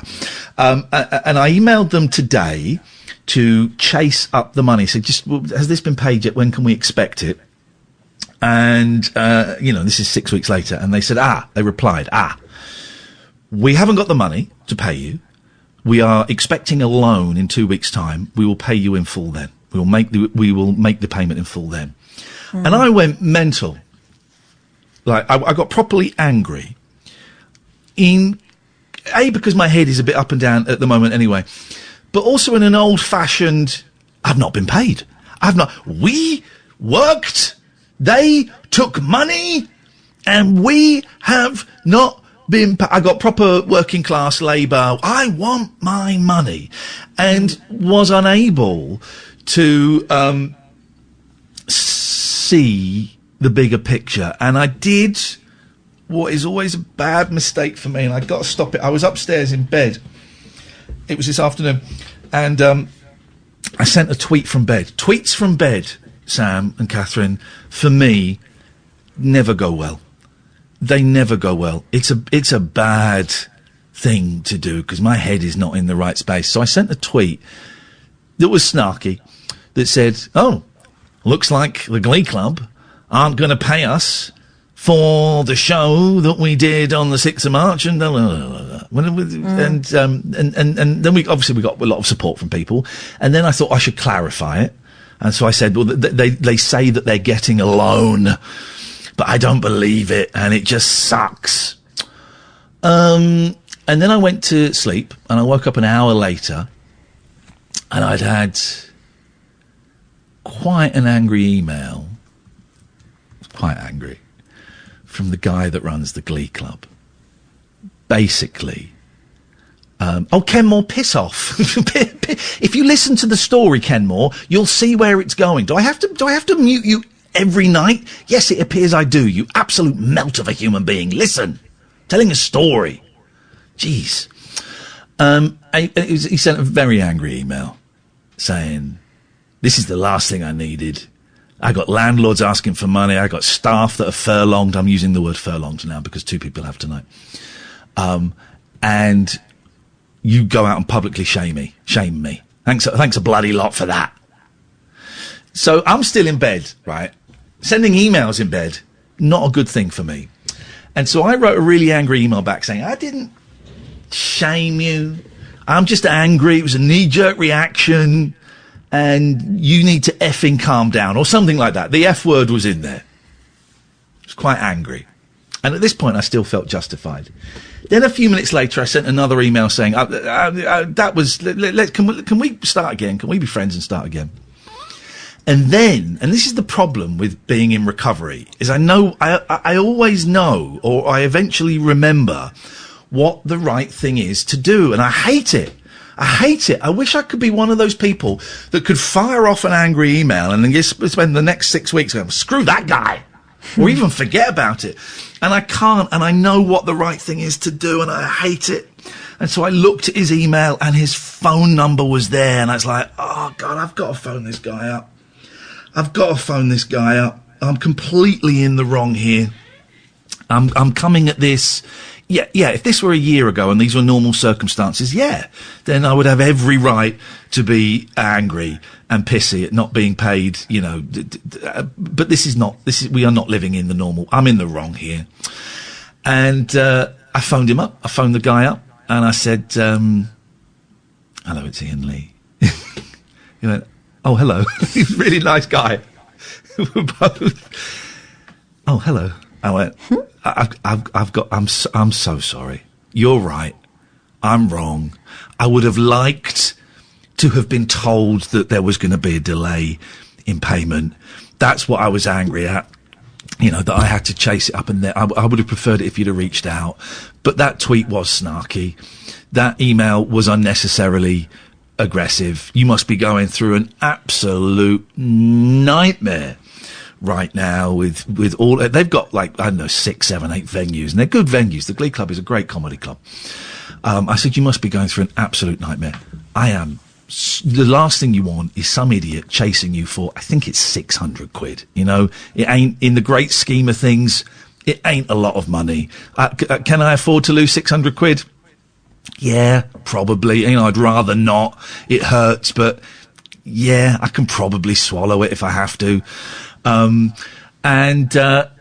He was really, really gracious. He was really gracious. And I said, look, I'm going to delete the tweets and I'll go and write a nice tweet. And I'm sorry if this started a pile on. And we chatted about the future of live comedy in venues. And he told me how he's getting bank loans and overdrafts and all of this stuff. And he said he's had to lay off 100, well, I think they're furloughed 140 staff and he's down to about 6. And, it was a real I'm getting really good at spotting my messes quite early on and cleaning them up. The next step is to not get into those messes. But so I just want to say this on air. Those tweets about the Glee Club, they were unnecessary. Yeah, I was pissed off about not getting 600 quid. Who wouldn't be? But that was an old-fashioned... That was an anger that may have been righteous 6 months ago. But in a world where live venues we'll be lucky if we have any live venues in a year. You know, we did a nice show. We got to meet some nice people. Me and Kath had a laugh. You had a laugh. Okay, we lost a few quid. It doesn't really matter. So I apologise publicly to the Glee Club. I think they're great venues. And fingers crossed when this is cleared up, hopefully we can go back and do some shows there. But, my God, Catherine, what a day. What a day. Yeah. It's been a bumpy ride, hasn't it, this last sort of week or so? Yeah. It's tricky. Yeah. There we go. Well, here's a tweet. You just don't get it. You always do this. If I knew I was despised by many, I wouldn't give them more reasons to hate me. I guarantee everyone's switching out now after the way you treated that small business. Well, it's not a small business. It's a really, really huge business, actually, and that's partly the problem. It's a really, really huge business.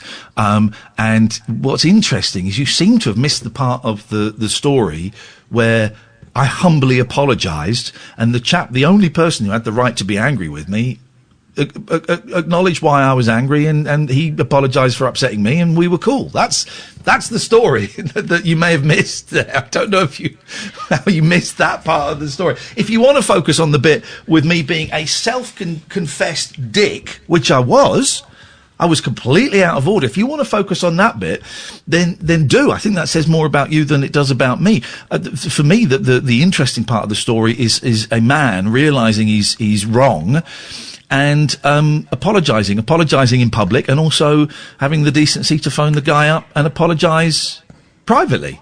Gosh, imagine being a dick on Twitter. Tweeter. Imagine. That's what the story was for me. But if you want to focus on that, then please do. If it helps your image of me being a selfish so and so, I am so cool with that. I am so cool with that, honestly. So that was my day. How's your day been, Sam? Standard. I'm just kicking around, not doing an awful lot during the days, which I love. Just playing games, watching films, the usual. But you're at home with your parents? Yeah, mum, dad, sister, girlfriend. Right. Your girlfriend's there? Yes. Oh, hello. I say, things have moved up a pace since we were in there. I don't remember you asking us for our opinion on this, Sam. I don't care about your opinion, mate. Do you ever think of that? I love it! Catherine, he's finally learnt the way. It's time to let him be free. Frustrating though. I mean, I have frustrations of living on my own. In that I'm incredibly lonely. But how are you all getting on? Crowded into a house together. I mean, it's all right a lot of the time. On good days, my sister and my dad do not get along. Oh, there's just always heat between the two of them. So the little things that each of them does just annoys the other person. Yeah. And obviously when you're sort of stuck inside, normally the thing to do would be for one of them just to get up and leave, but you can't really achieve that too well. There's nowhere to storm off to at the moment. Exactly. But it's not been as bad as I was expecting it to be. It's rare to have a day when there isn't a door slammed or a raised voice, but I'm just used to that because that's just standard living. Yeah. Well. But it's okay. We're all having fun because we have our standard weekend things now. So everyone's productive in the morning, but then by sort of 2-3 in the afternoon, we're all out in the garden and just having a chat, a couple of drinks, and then we'll have like a family quiz or whatever in the evening. I've not done any family quizzes. We know that Catherine has been banned from family quizzes, not because she wins them, it's just because she's miserable during them. We've got one, it's awkward at the minute. So before this all kicked off, one of my uncles moved out to Liberia for a job, and he's He's locked down. We think he's a secret agent because what he does makes no sense. Yeah. But basically, he's locked down in a hotel with like 10 other people. And so we've, as a big family, decided to do a quiz. And he said, well, is it okay if I invite these 10 other people to join in? And we're like, yeah, fine. And it was all right at first, but recently they've sort of been annoying us. So like the big one was that last weekend my sister did the quiz. And they're all the time just jumping in and saying that her answers aren't right and just picking holes in it. Well, hang on, is she giving incorrect answers? Well, the biggest one, which was hilarious. So one of them's a vet, and one of her questions was, "What colour is a giraffe's tongue?" Her answer was black, which when you Google it, it says black, and all the pictures they're black. But this vet was adamant that it was blue and wouldn't allow the answer to be anything else. And at that point, I just snapped because it's like I didn't say it as badly as I was thinking. Because what I was thinking was, okay, you're not part of this family. You're only here because... Oh, my God, it's gone tribal. I know. Oh, my God. But I basically just said to them, can you not, this is, our family quiz. Can you just not argue? They've made something for you to enjoy. If you don't like it, leave. I'm going to be honest. I've Googled it, and it's come up as they're blue. Yeah, that's the thing. So afterwards... that's the thing. Afterwards, we were... You kicked off and you were wrong. Yeah. But, it was just... It's a tough time, and everybody's going through something, and the fact that we haven't all murdered each other, I don't know. Maybe everyone has murdered each other. I don't know, but the fact that we haven't murdered each other is an achievement in itself. I think there's something. In that. All right, listen, let's have a little Breakington. We'll take some phone calls, I think, maybe after the news. I think we can do that. If you want to give us a call, which is a nice, chilled out Thursday show, if you want to give us a call, you can about anything. We've talked about families and quizzes and Zoom and the coronavirus and life and losing your temper and apologising and making amends and all of those wonderful, wonderful things that make us human, and make us wonderfully, perfectly imperfect. 0344 499 1000 is the telephone number. It's really, really simple. If you've never called before, now is a great time. You phone up, you'll speak to Sam. He's a nice guy. He will take your name and your number, and he'll call you back. Doesn't even need to know what you want to talk about. It really is that simple. It costs you pennies to call up, and then we call you straight back. 0344 499 1000 is the telephone number. Just to let you know, we have got a 14-second delay. We're not streaming on YouTube at the moment because I've got a problem with my internet, which is fine. But so if you swear or you say something libelous, it gets dumped and it doesn't get broadcast. 0344 499 1000 is the telephone number. This is the Late Night Alternative, weeknights from 10 with Iain and Kath, and tonight with Sam on Talk Radio. Late Night Iain Lee on Talk Radio.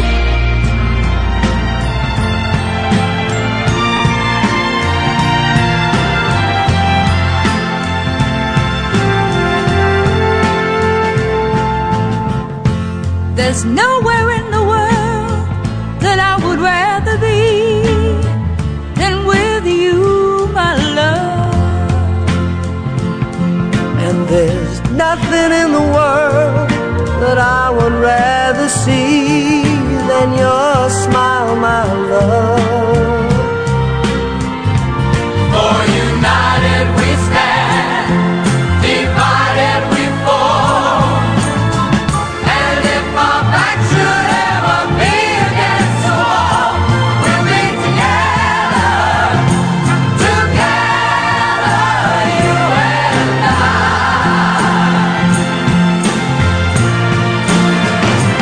For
grab pussy. Stick a pencil out there.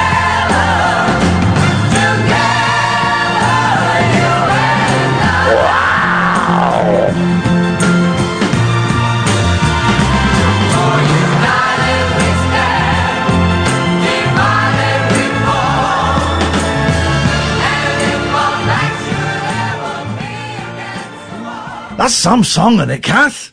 Something else. Is that the Brotherhood of Man? Yes! Yes! And it's flipping amazing. Yeah. I discovered it was a big American group or something. Oh, it's wonderful. It's lush. It's a little bit sickly. There's that bit in the chorus where the chords go, where you don't quite expect it to go. Oh my God. Absolutely wonderful, wonderful, wonderful. Loved it. Loved it.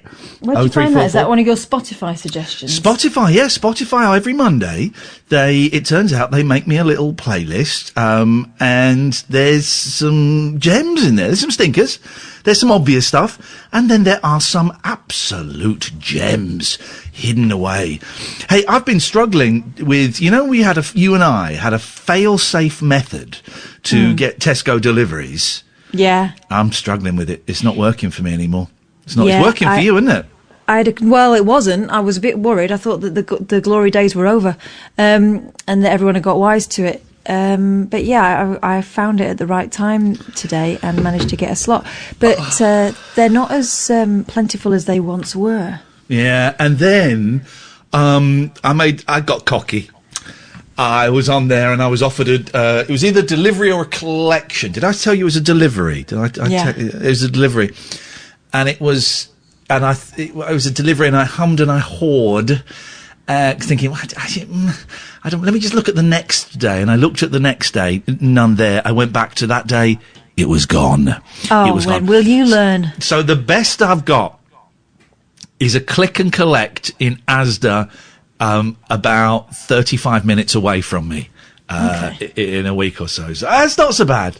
That's not. Actually, I told you I went shopping the other day, and it was all right. There's an Asda near me, and quite often I've driven past there, and there've been no queues, and I just timed it right, and I went and had a nice little shoppington.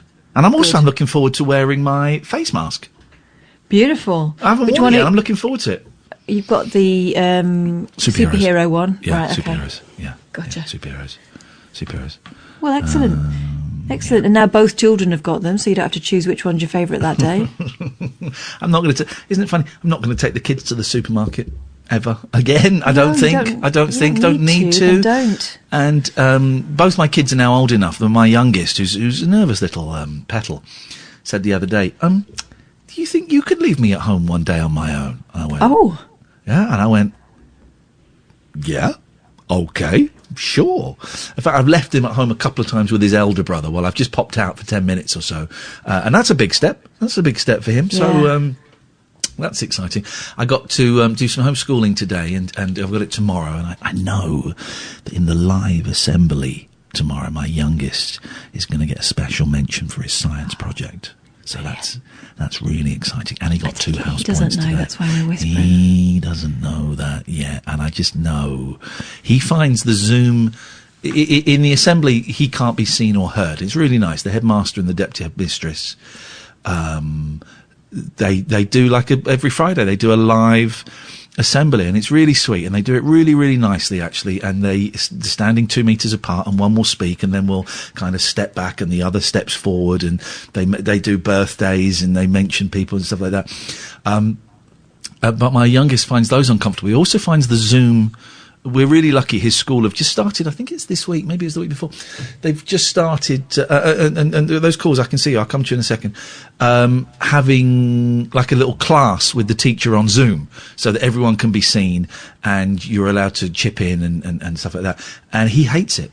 Really, really hates it. Really hates it. And I've not made a big deal of it because I don't want it to be a big deal. And I think I've found out that the thing that worries him is not being able to leave the meeting at the end. I think he's worried about being stuck there at the end. Gosh. Yeah. And so I said to him, he's doing it on my laptop. I said, well, you know which button you need to press? He said, yeah, but I'm worried it won't work. I said, okay. Well, I've got a really simple way around this. Would you like me to show you? It's fail-proof. Fail-proof? Is that? Fail-safe. Fail-safe. Foolproof, fail-safe. He said, what's that? And I just closed the laptop. I said, that's all you've got to do. He said, no, I'll still be in the meeting. I said, no, you won't. I said, no, you won't. All you've got to do, try and click the button first. If that doesn't work, close that. He said, are you sure? I said, I'm absolutely sure that will get you out of that meeting. And that's given him a little bit more confidence. But he sits there frozen and terrified. It's a strange thing to see because he's a, go on. I was going to say it sounds strange, but actually I was that kind of kid, I think, that would worry about getting it wrong and worry about, being embarrassed. And yeah, I think I probably get it. Yeah. No, I get it. And it's just funny, the strange things that we consider to be insignificant can be huge for other people. And it's not just kids, it's for other people. Well, yeah, and you've got to remember that this is a kid who can't go to the loo at school without asking permission. Yeah. So to be left in full control of whether he's in there or not, that's a big thing. I don't think I help. I normally I leave him do it, but today I was in the kitchen cleaning up, and every time somebody said something, I became the kid at the back of the class, making snide comments, which doesn't really help. But my kids today, come in and ask him, hello? It's me, isn't it? Is it upstairs? Is that you? Hello, are you up? Is that you creaking? It's creaky floorboards. It's been pub night, sorry. I thought someone was just creeping around. And they come and ask me, Daddy, am I allowed to have a packet of crisps? Yeah. Daddy, is it okay if I just go to the toilet? Yeah. Dad, it's well, I love it. They ask permission to go to the toilet? Yeah. Oh, gosh. You've gotten well trained. Well, because I only found out mine are in the toilet when normally the door's wide open. Well, I've got to give them the key to go in there, and they've got to give me the 10 pence. Right, let's try. Although all hands on deck, all hands on the pump. Let's go to Julian. Good evening, Julian. Hello, guys. I wanted to say well done for the way you dealt with the drunk chap last night, and ask you: is it true there's a new regulation that states audibly drunk people must not be on air? Is that true? Define regulation. Yes. Well, okay. Someone mentioned it to me because at the weekend I was in Hyde Park and I recognised someone by their voice. They are radio famous. Wow. It was Ken from the Highlands. Oh God. He's been doing the rounds, hasn't he? Yes. Yeah. And he was at the anti-lockdown protest where Piers Corbyn was arrested. Yeah. But I think he just happened to be there anyway and was wearing some kind of the end is nigh sandwich He's board. got a sandwich board, hasn't he? Yeah. He has, yeah. But I've never seen him before. I just recognised the voice. He pops up on the telly quite a lot. He's often at the back of that square at Parliament where you see him in the back of news reports and stuff, yeah. Wow. Well, it's quite an achievement to be radio famous, and I recognised him. Did you go and speak to him? Yeah, I said, excuse me, I have to ask, are you Ken from the Highlands?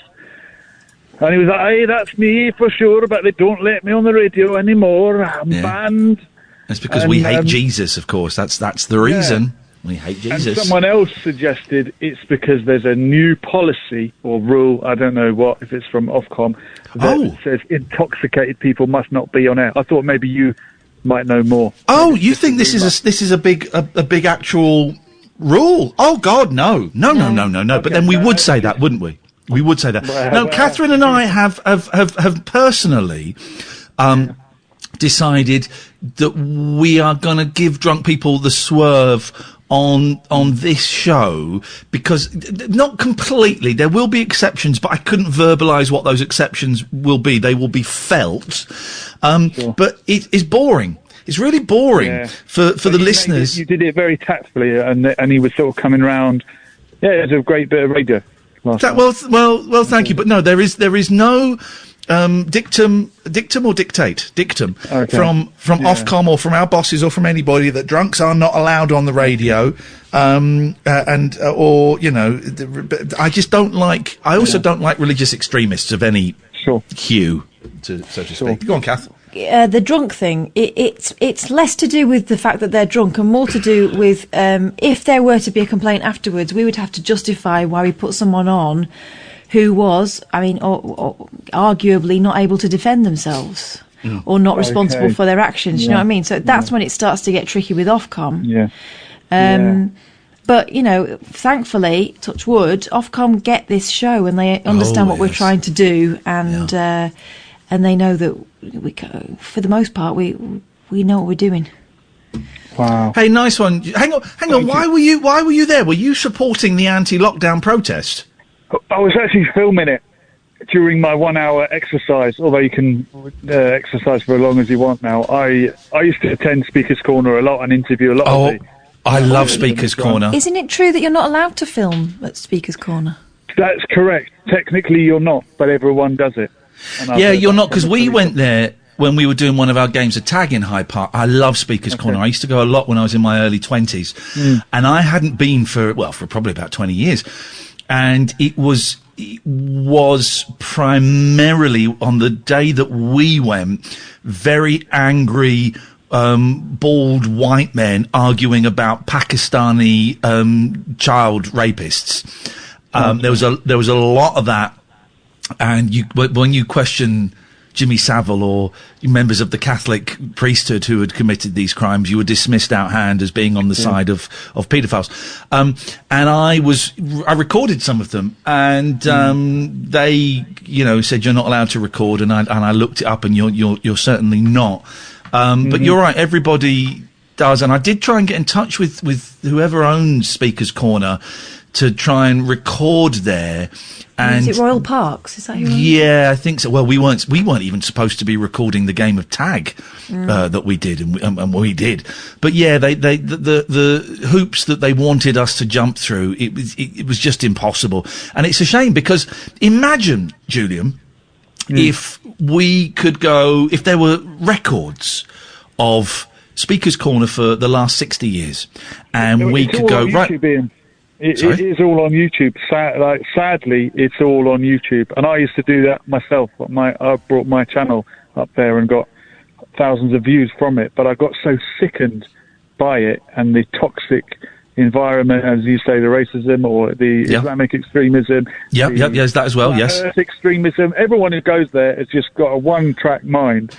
And I wasn't getting any sort of decent conversation anymore. The thing that upsets me about it, the thing that really upsets me about it now is they break the fundamental rule, and I think this is still a rule of the park. You're supposed to be stood on a box. Aren't you supposed to be like, you're supposed to be raised off the 8 ground. inches off the ground or something? It's very specific, and nobody was. And that really upset me, because without that really tiny little rule, it's just people arguing in a huddle.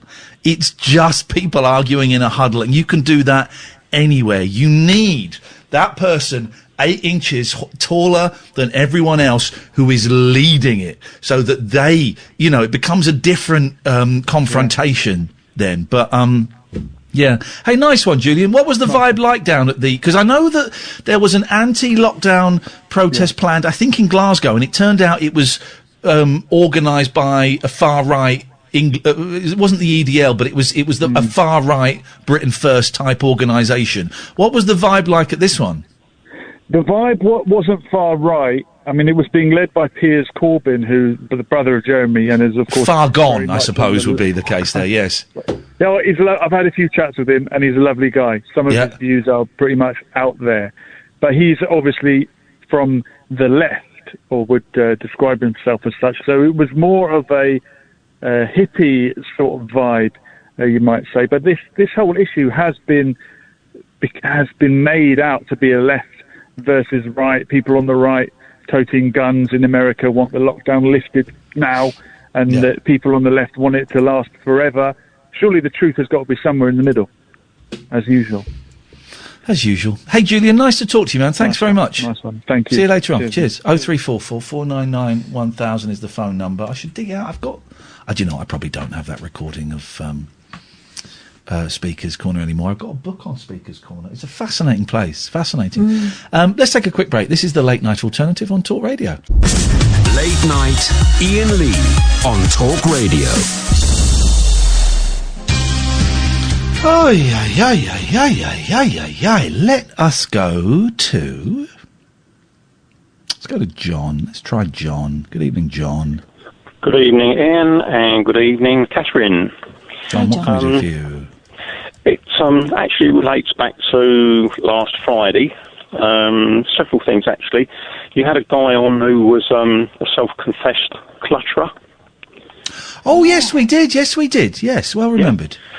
And I just wanted to say that I think that possibly the reason that some people may have become like that is if their parents were people who sort of struggled to survive during the war when there was lots of shortages of things, and I can remember with my own parents that they were sort of really strapped for cash, and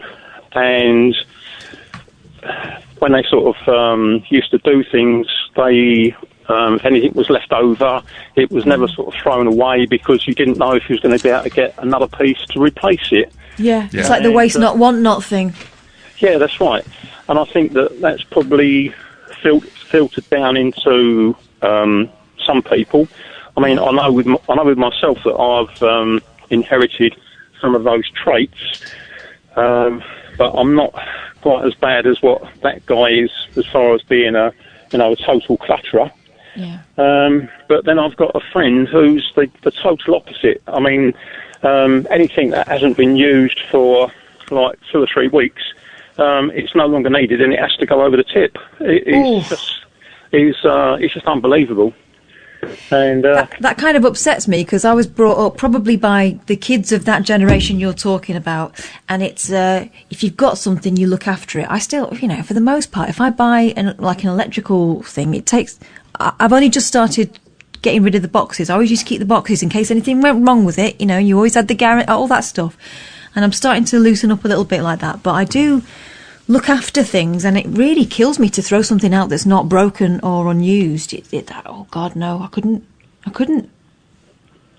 Yeah, I mean, I went over and I put up an external LED light at the front of his garage, at the front of his house for him, and as soon as the lamp had come out of the box, he'd crushed the box up and threw it all away. And then 6 months later, there was a fault on the lamp. And of course, he got me to go back and refit another one. So I said to him, "What did you do with the bill?" And he said, I ditched it with the box. So I said, "Well, look, do yourself a favour. It looks like there might be a fault in this batch of lights. This time, put the bill in the empty box and go and put your empty box up in the loft so that you're not tempted to throw it away. And then if the light goes kaput again, you've got the box and you've got the bill and we can take it back and we can get a new one." And he looked at me and I said, "Don't argue with me, just go and do it. Put it up in the loft now and he won't throw it away." And sure enough, 6 months down the line, the light went again and he was sitting there with the box and the bill, sort of all proud. Like, we took the light down, went back to Screwfix and they gave us another one. But it's just an obsession that anything that's empty or not been used, he's just got to get rid of it. And he comes round my place sometimes and he goes, and I can see he's all edgy and tetchy and he wants to pick something up and, you don't really need this, do you? Let's throw it away. And then he drives me mad. John, thank you very much indeed. 0344 499 1000 is the telephone number. If you want to give us a call, Steve and John, stay there. Going to come to you in a second, and Niall as well. 0344 499 1000 is the telephone number. So, how are you finding homeschooling, Boyley? Not too. Oh, Catherine? My God, we've lost her. Sam, are you still there? Maybe it's me that's gone. No, I'm still here. She's just Where gone. did she go? Maybe she's finding it more stressful than we thought. Should I give her a call? Why not? Let's phone her up. Hang on a second. Oh God, I shouldn't have mentioned homeschooling. That was it.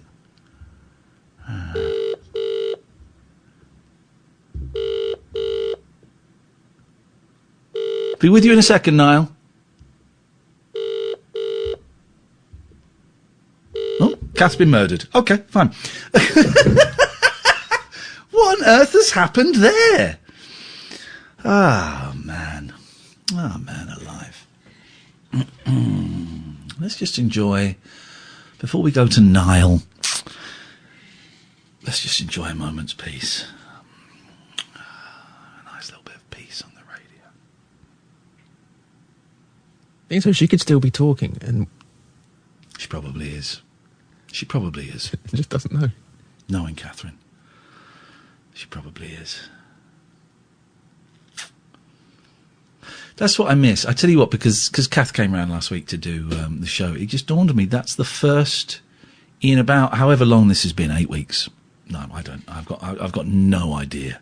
Be with you in a second now. Absolutely no idea. But it's the first time I've sat down and had a conversation with an adult. I've spoken to my ex when I picked the kids up. How you doing? Everything all right? And obviously we chat on here, and I speak to Kath on WhatsApp and stuff. No, you're out, Catherine. She's just messaging me. Am I still on? No, you're out. You're right. She was talking. It just dawned on me that's the first time I've actually sat down face to face with an adult and had a proper conversation. It's just been insane. Let's take a quick break while we try and get Kath back. This is Talk Radio. Late night, Iain Lee on Talk Radio. Sam, where are we? She's dead. Not dead. That would be terrible. You caused it. What did I do? You brought up stress, and then it obviously just caused her room to explode. Let's go to Niall. Let's go to Niall in a minute. If you do want to give us a call, we're here. Well, hang on. What day is it today? It's Thursday, so that's Daryl is coming up at 1 o'clock, and I'll. Yeah, okay. So Daryl's coming up afterwards. 0344 499 1000 if you want to give us a call. No doubt you'll be speaking to Daryl's producer as well, will you, Sam, and explain some of the technical issues that we've had. Thank you very much indeed. I'm just messaging and saying we've lost Catherine for a little bit. So they got that. Oh my God, what was that? Jesus, what was that? What happened? I think it was a daddy longlegs. I think it was. Oh, it's a daddy longlegs. Oh! I just grabbed it and squashed it in my bare hand. That is. Oh no, it's still alive. Go, Jesus, go away. Go away. Surprised none of your cats got that. I don't know where the cats are. Absolutely no idea. They might be asleep with. Might be asleep upstairs with the boys. I'm really tempted. Just.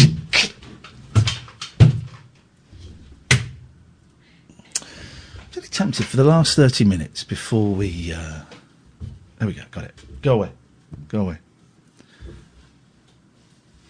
Before we go to Niall. To just chill out for a little bit. Just to relax. It's been very stressful.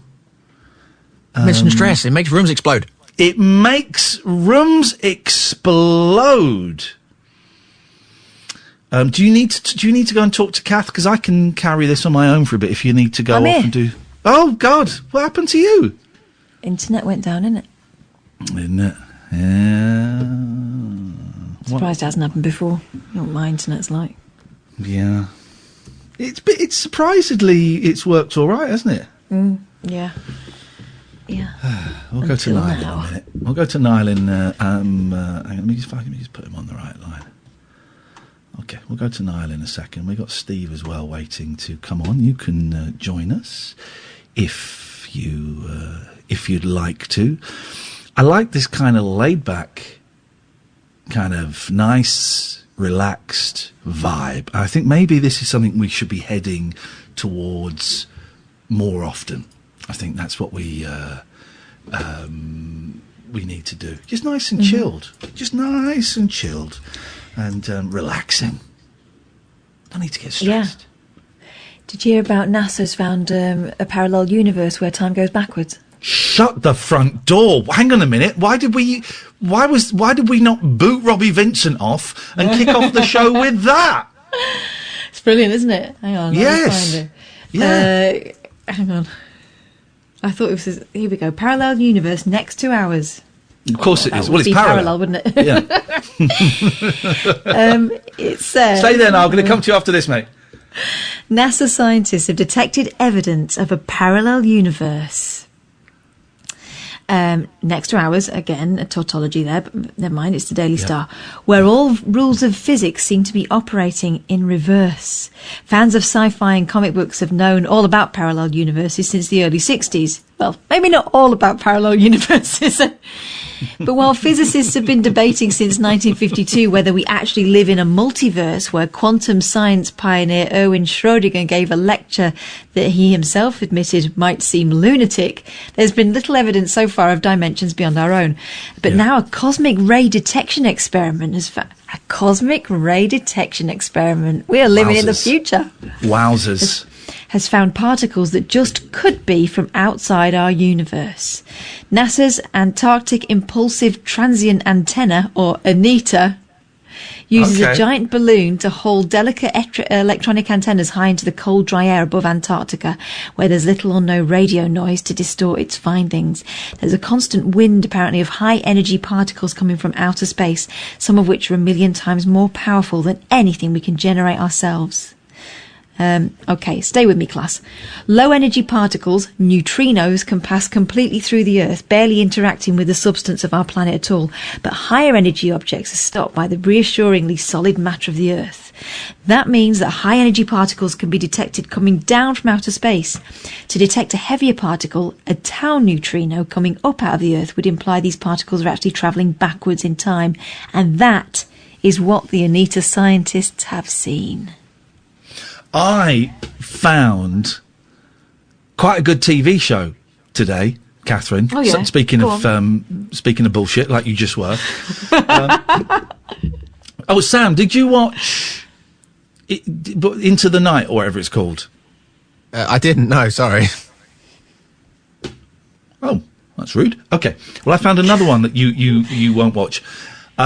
It's called Transfers. Okay, how are you spelling that?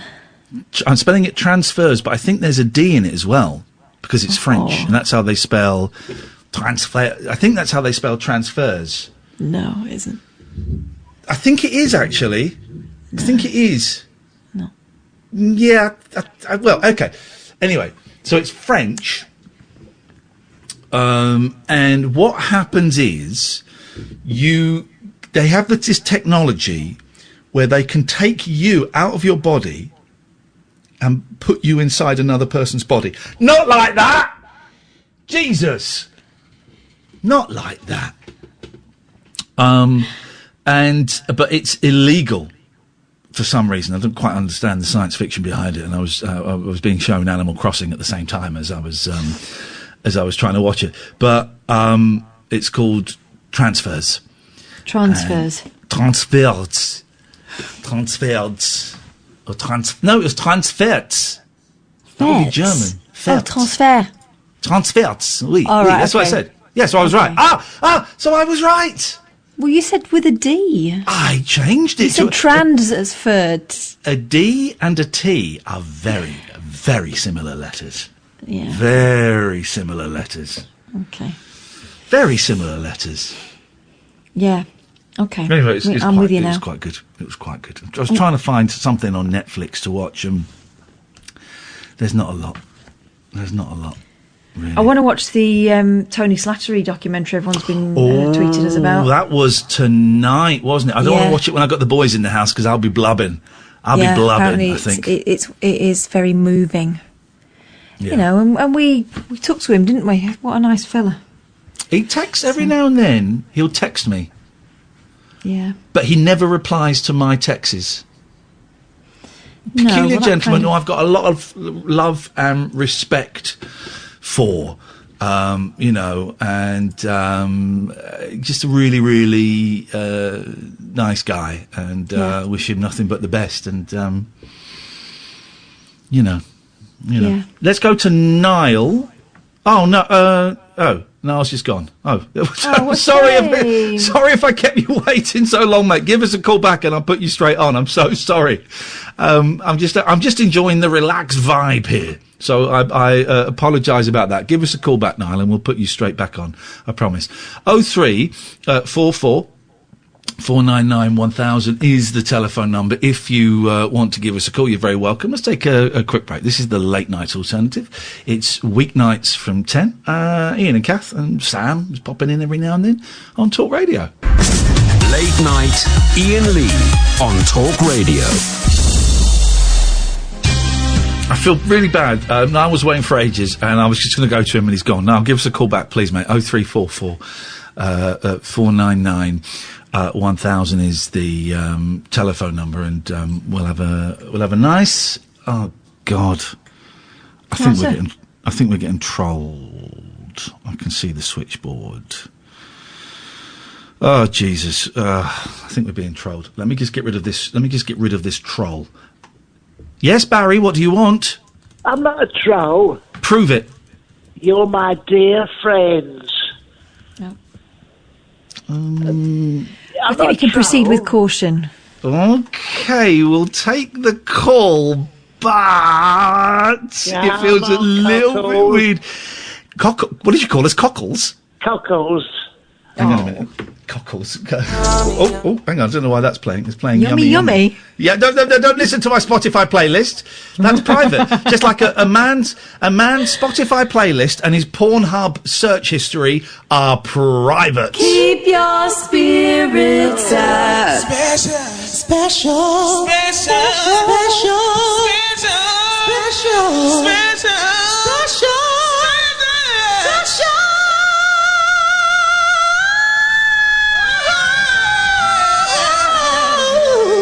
Yeah, Barry, welcome. Keep your spirits up, special. Keep your spirits up, special. What have you got planned for us tonight? Oh, well, I don't know if you got anything set up.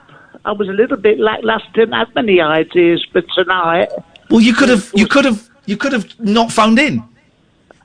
Well, I want to keep people's flipping spirits up. But you want us to do all the work. With respect, this feature is yours. Me and Catherine are busy prepping a 3-hour, award-winning, Guardian-recommended radio show. We haven't got time. We haven't got time to come up with the content for your crappy 5 minutes. It's very prep-heavy, this show. Yes. All right. I'm willing to answer any questions anyone has for me. I'll even do a dare. I'll do a dare. I dare you to flick your balls. Ooh. Hold on, just a minute. Can you get that low? You come and flick my balls. You're busy. Put that down. Turn it off and come back down out of bed. Oh dear, hold on, she's busy. It was like, turn it off. Okay, what's she doing? She's got something. I don't know what she did. She turned something on. I said, turn it off and come down and... Hold on, the dog's around here somewhere. No, don't get the dog to do it. Don't get the dog to do it. Hello, darling. No! Hold on, he's wagging his tail. If I just hover over... No, don't get the dog to flick your balls with his tail. Oh, there we are. If only you had video evidence of that. Oh, jeez. You'd be taken off there. You would be taken off air. Okay, well, why don't... here we go. Why don't me and Catherine play a fun game with you, okay? I love it. Yeah? Do you... You listen to the show, don't you? Sometimes. Well, my bits, yeah. Right. Have you ever heard any other bits of the show that you weren't on? I liked the bit the other day about the Sumerian tablets. when you was very rude to that man who insists on telling cab drivers their religions are all wrong. I enjoyed that enormously, especially when you called it the Somalian tablets or whatever they're called, because you hadn't really been listening. That was a classic. I even texted Catherine to say, I'm finding this excruciating.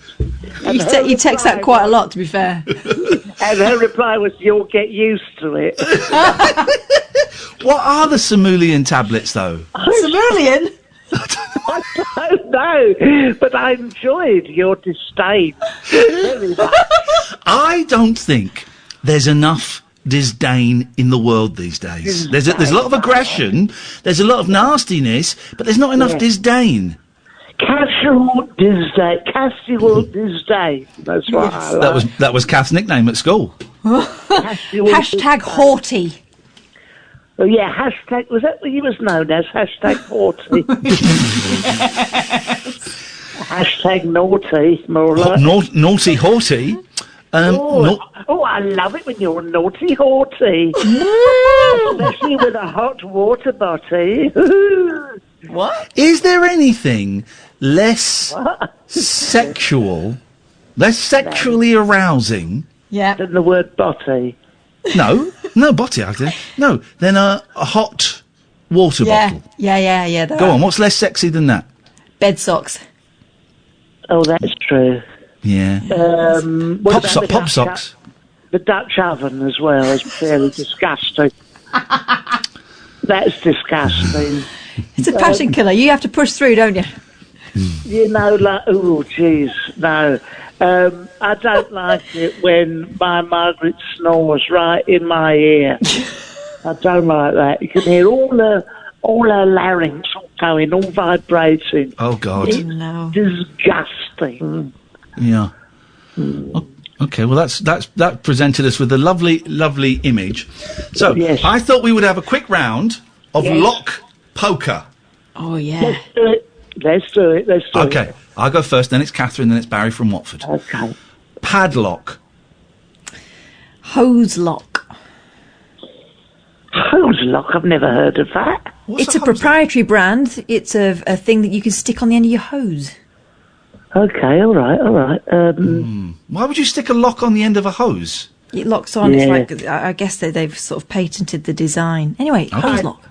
To be honest, I know what it is. You twist it like a can opener, don't you? And it tightens over the tap. Well, hello. Yeah, that's the old-fashioned way of doing it. Okay. What about this combination lock? I love it. What about this one then? Yes. Crook lock. Oh, I used to have those. You don't see crook locks anymore, do you? Or crook lock. You don't see them anymore. No. Do you? I wonder why. It immobilises. I think that would stop car. I think that would bring car crime down massively. Yes. Sorry, Barry. Have you got to be somewhere? I just feel like you want us to speed up so you can go. I'm desperate to get my next one in. And It's my turn. It's my turn. It's my turn. Oh. It's my turn. Dreadlock. Oh, you genius! Here we go. Hammerlock. What is that? There's a wrestling hold, a hammerlock. What do you know about wrestling? Oh, I know an awful lot. I'm married to a wrestler. Okay. His name's Jesus, right? Footlocker. Oh, that's not. That's very. No. Why? Hang on. Why are we saying no? Because it's locker. All right. I've got it. You ready? Yeah. Lockdown. Beautiful. Lockdown. Okay. Oh, you allowed to have lock as the first word as well. Well, lock. Yeah. Deadlock. Which one? Deadlock. Oh, Deadlock. Okay, hold on. I did have one. Oh, God. Hemlock. Yes, okay. Locksmith, because you're allowed to have lock as the first one as well. Oh, I got it. Okay. Lock up. Oh, that's good. Yeah, it's taking lock down and twisting it on its head. Yeah. What about Different thing. locket? A locket.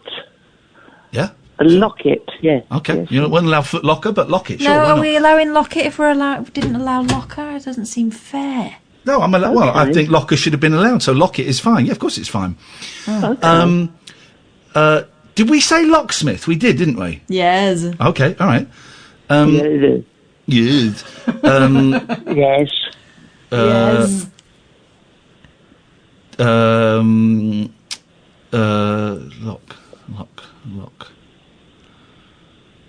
Lock of hair. Oh, yes, baby. Now we're getting good. What? Padlock. First one we had. No one. Come on. First- You can't repeat them, love. All right. Sorry. You can't repeat them, love. No. All right. Loch Ness. Okay. Yeah. Go on. Well, I was going to say that, but you're not allowed to, surely. Well, hang on. Were you going to say it? Well, I was going to say, and I thought it's not the same word, is it? Like Loch Lomond. Okay. Lock around the clock? No. Lock. Not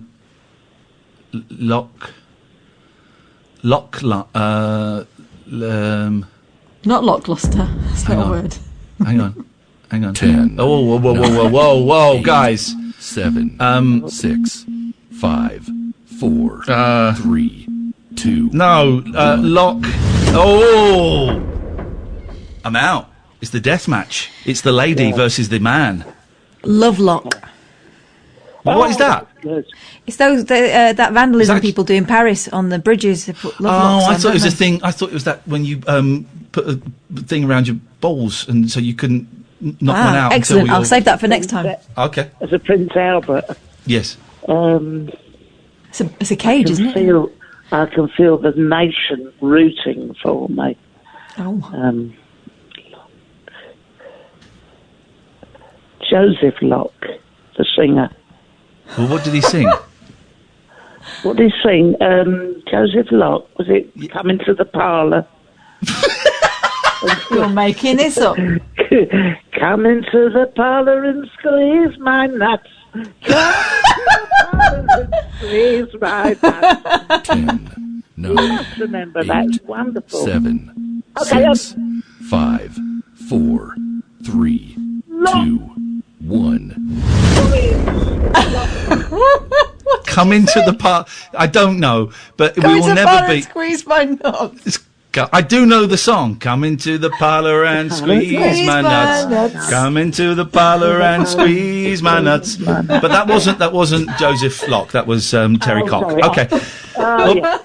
Barry, Well, thank you. been a real pleasure. What do I win? What do I win? you get to flick Barry's balls and then Come go here, into Barry. the parlour and squeeze them. I can get there if I get in a cab now. That's one's bigger than the other. I can get there. I can get there. Well, hang on, I can get there in a minute if I get an Uber. Okay. We'll stay there. Goodbye, Barry. Bye-bye. Where's that talc? Hold on. Right, see you shortly. Bye. Ta-ra. Bye-bye. 03444991000. Let's try. He's try a dirty Steve. old goat, isn't he? He's horrible. He's a horrible human being. Let's try Steve. Good evening, Steve. Oh, hello. Wow, I didn't think I'd get through. You did get through, though, Steve. What can we do for you? I was going to mention about Speaker's Corner. Oh, yeah, go on. I heard you guys talking about it. Yeah. I used to go quite regularly. But the guy who was talking before, he's absolutely right. It has changed. So when did you used to go just to hang out for the theatre of it? Because it's an amazing experience. Or did you go and speak? No, I just used to watch. I liked all the different discussions that were going on. It was mostly civil in the old days. Yeah. But there used to be like an old Christian guy who used to be like a landmark. I forget his name now, but he was great. But yeah, it has definitely changed. I went down to try and see some of the old faces, but it all changed. And where the old religious guy used to stand, there was now like a bunch of far-right guys on one side, Yeah. And some Islamic extremists on the other. Yeah. And dump. 0344 499 1000 is the telephone number if you want to give us a call. See, he waited an hour for that. Sounds like he's old enough to know better, but never mind. I knew it was coming. Yeah. I knew it was coming. So everyone knew it was coming. Everyone knew it was coming. Well, unfortunately, his mates weren't watching. All right. Well, I think we're done for calls for the moment. I have to say, Sam called that one right, by the way. So Sam knows. But I think we're done for calls for the night, which is fine. I've enjoyed it tonight. Tonight has been a fun show, and it's been a lot of fun. I'm thinking I might take next week off, Catherine. I wonder what you would do. Well, I wonder too. Let me have a think. Okie dokie. I'm just thinking maybe a little Breakington. Well, after tonight's experience with my internet, I don't know whether I can trust it. What happened? Did it just gave up? Just said, no, it had enough. And I restarted my computer, and the Sky Heal Itself thing came on, and it sorted itself out. No, but there you go. very dodgy business. There you go. Yeah, it's I'm surprised mine is. I mean, I'm plugged in. I'm plugged in, and being plugged in makes all the difference. But I'm surprised it's managed to. Was that your stomach? I don't know. Was it yours? No. Well, I don't know. Maybe it was. Maybe it was. It might be mine. I've been reading this story. Have we got time? We've got plenty of time, yeah, of course we do. Man buys girlfriend congratulations cake. Why? Because she finally farted in front of him. Oh, crikey. 3 years together. Kaylee Warren, 21, finally farted in front of her boyfriend, Ryan McCurlin, breaking a pact that they'd made 1 month into dating. In a relationship, there are many milestones to celebrate with one another, from the first time you met to meeting the parents to saying I love you. One couple from Queensland, Australia, celebrated a slightly unconventional occasion, the first fart. The pair had made this pact a month after dating, with Kaylee promising Ryan never to fart in front of him, and if she did, he had to buy her a sweet treat. Oh, this is horrible. Why are you doing this? I know. Kaylee finally popped the pact during isolation, and Ryan, 24, bought her a fancy cake with a sweet message in the icing. According to Ryan, Kaylee let rip one night, went in bed with him, and he gifted her the decadent cheesecake, which read, "Took you 3 years, congratulations." Jesus Christ. Why are you sharing this with us? Because we've all been in those relationships, haven't we, where we haven't dared do anything like that, and then it suddenly happens, and it's kind of a moment. No? Well, you know that You fart all the time. I'm not a major farter in front of people. I would have to be could ill. not go for a number 2 on the same floor as my wife. I mean, the toilet on the same floor. I wouldn't go on the floor, obviously. We had toilets. But I wouldn't. I had to be in a different building. Different floor Okay. to Gosh. do it. Wow. But the farting, was that a thing? I couldn't fart in front of my missus, no. That's why I got divorced, because I had terrible stomachache. I was desperate. I'm making up for it now. Flipping it. Let's go to... I don't know if we can trust this guy. Good evening. Let's try Daryl. Good evening, Daryl. Oh. Hey, man, how you doing? Oh, he sounds like a wrong-un. He sounds like an absolute wrong-un. How you doing, Daryl? You all right? Good evening. I'm all right. How you doing? I'm good. Have you got Michaela there tonight? Here she is. Hey, Michaela, how are you doing? I'm doing good. How are you doing? All right, really tired actually. It's been I tend to have my boys on a Thursday and Friday, so it's homeschooling, and I was awake at 6:30 this morning, and so I'm really, really tired. But I'm all right, thank you. How are you finding? I'm not breaking any secrets by saying you two are partners, am I? No, that's widely known. That's out there. How are you? Okay, how are you finding, Michaela, doing the show with your partner? Is that weird? Is that okay? Is that cool? Or is it, how does it work? It's okay. Oh, that was a big That was a really big high-pitched there. That was from a point of I don't do this. That this is new to me. So I was really nervous when I first started. Yeah. It's going well. He did leave me once. He left me in the studio by myself, and I really panicked. Really panicked. Why? Can I ask why you panicked? What did you panic about? I didn't know what to talk about. Yeah. The thing is, though, Michaela is actually really good at it. She's really good at it. When this is a posh way of saying that she's gobby. Okay, carry on. Yes. But actually, we're going to do an interview. Emma Kenny's going to be on the show with us in about half an hour or so. So that's going to be interesting. That's going to be Michaela's first experience of sort of being part of something other than just me and her chatting. Brilliant. Which will be fun, I think. The thing that got it for me, right, was, and I've only got 30 seconds, is how I got to, because I used to do pre-recorded TV, and then I did a live TV show, and I couldn't get my head around it, and then I had an epiphany. I realised that none of this matters. Honestly, and as soon as I realised that, it just gave me the freedom. If this bit's rubbish, fine, the next bit might be okay, and if it's not, then tomorrow will be okay. I think what you really need to do, Michaela, is a massive balls up, and then you realise it doesn't make any difference. It's done. When nobody actually calls you the next day. Listen, we have to go. Michaela, it's nice to hear you. Daryl, always nice to hear you, my friend. Sam, thank you so much for your help. Catherine, thank you. This is Talk Radio. Talk Radio.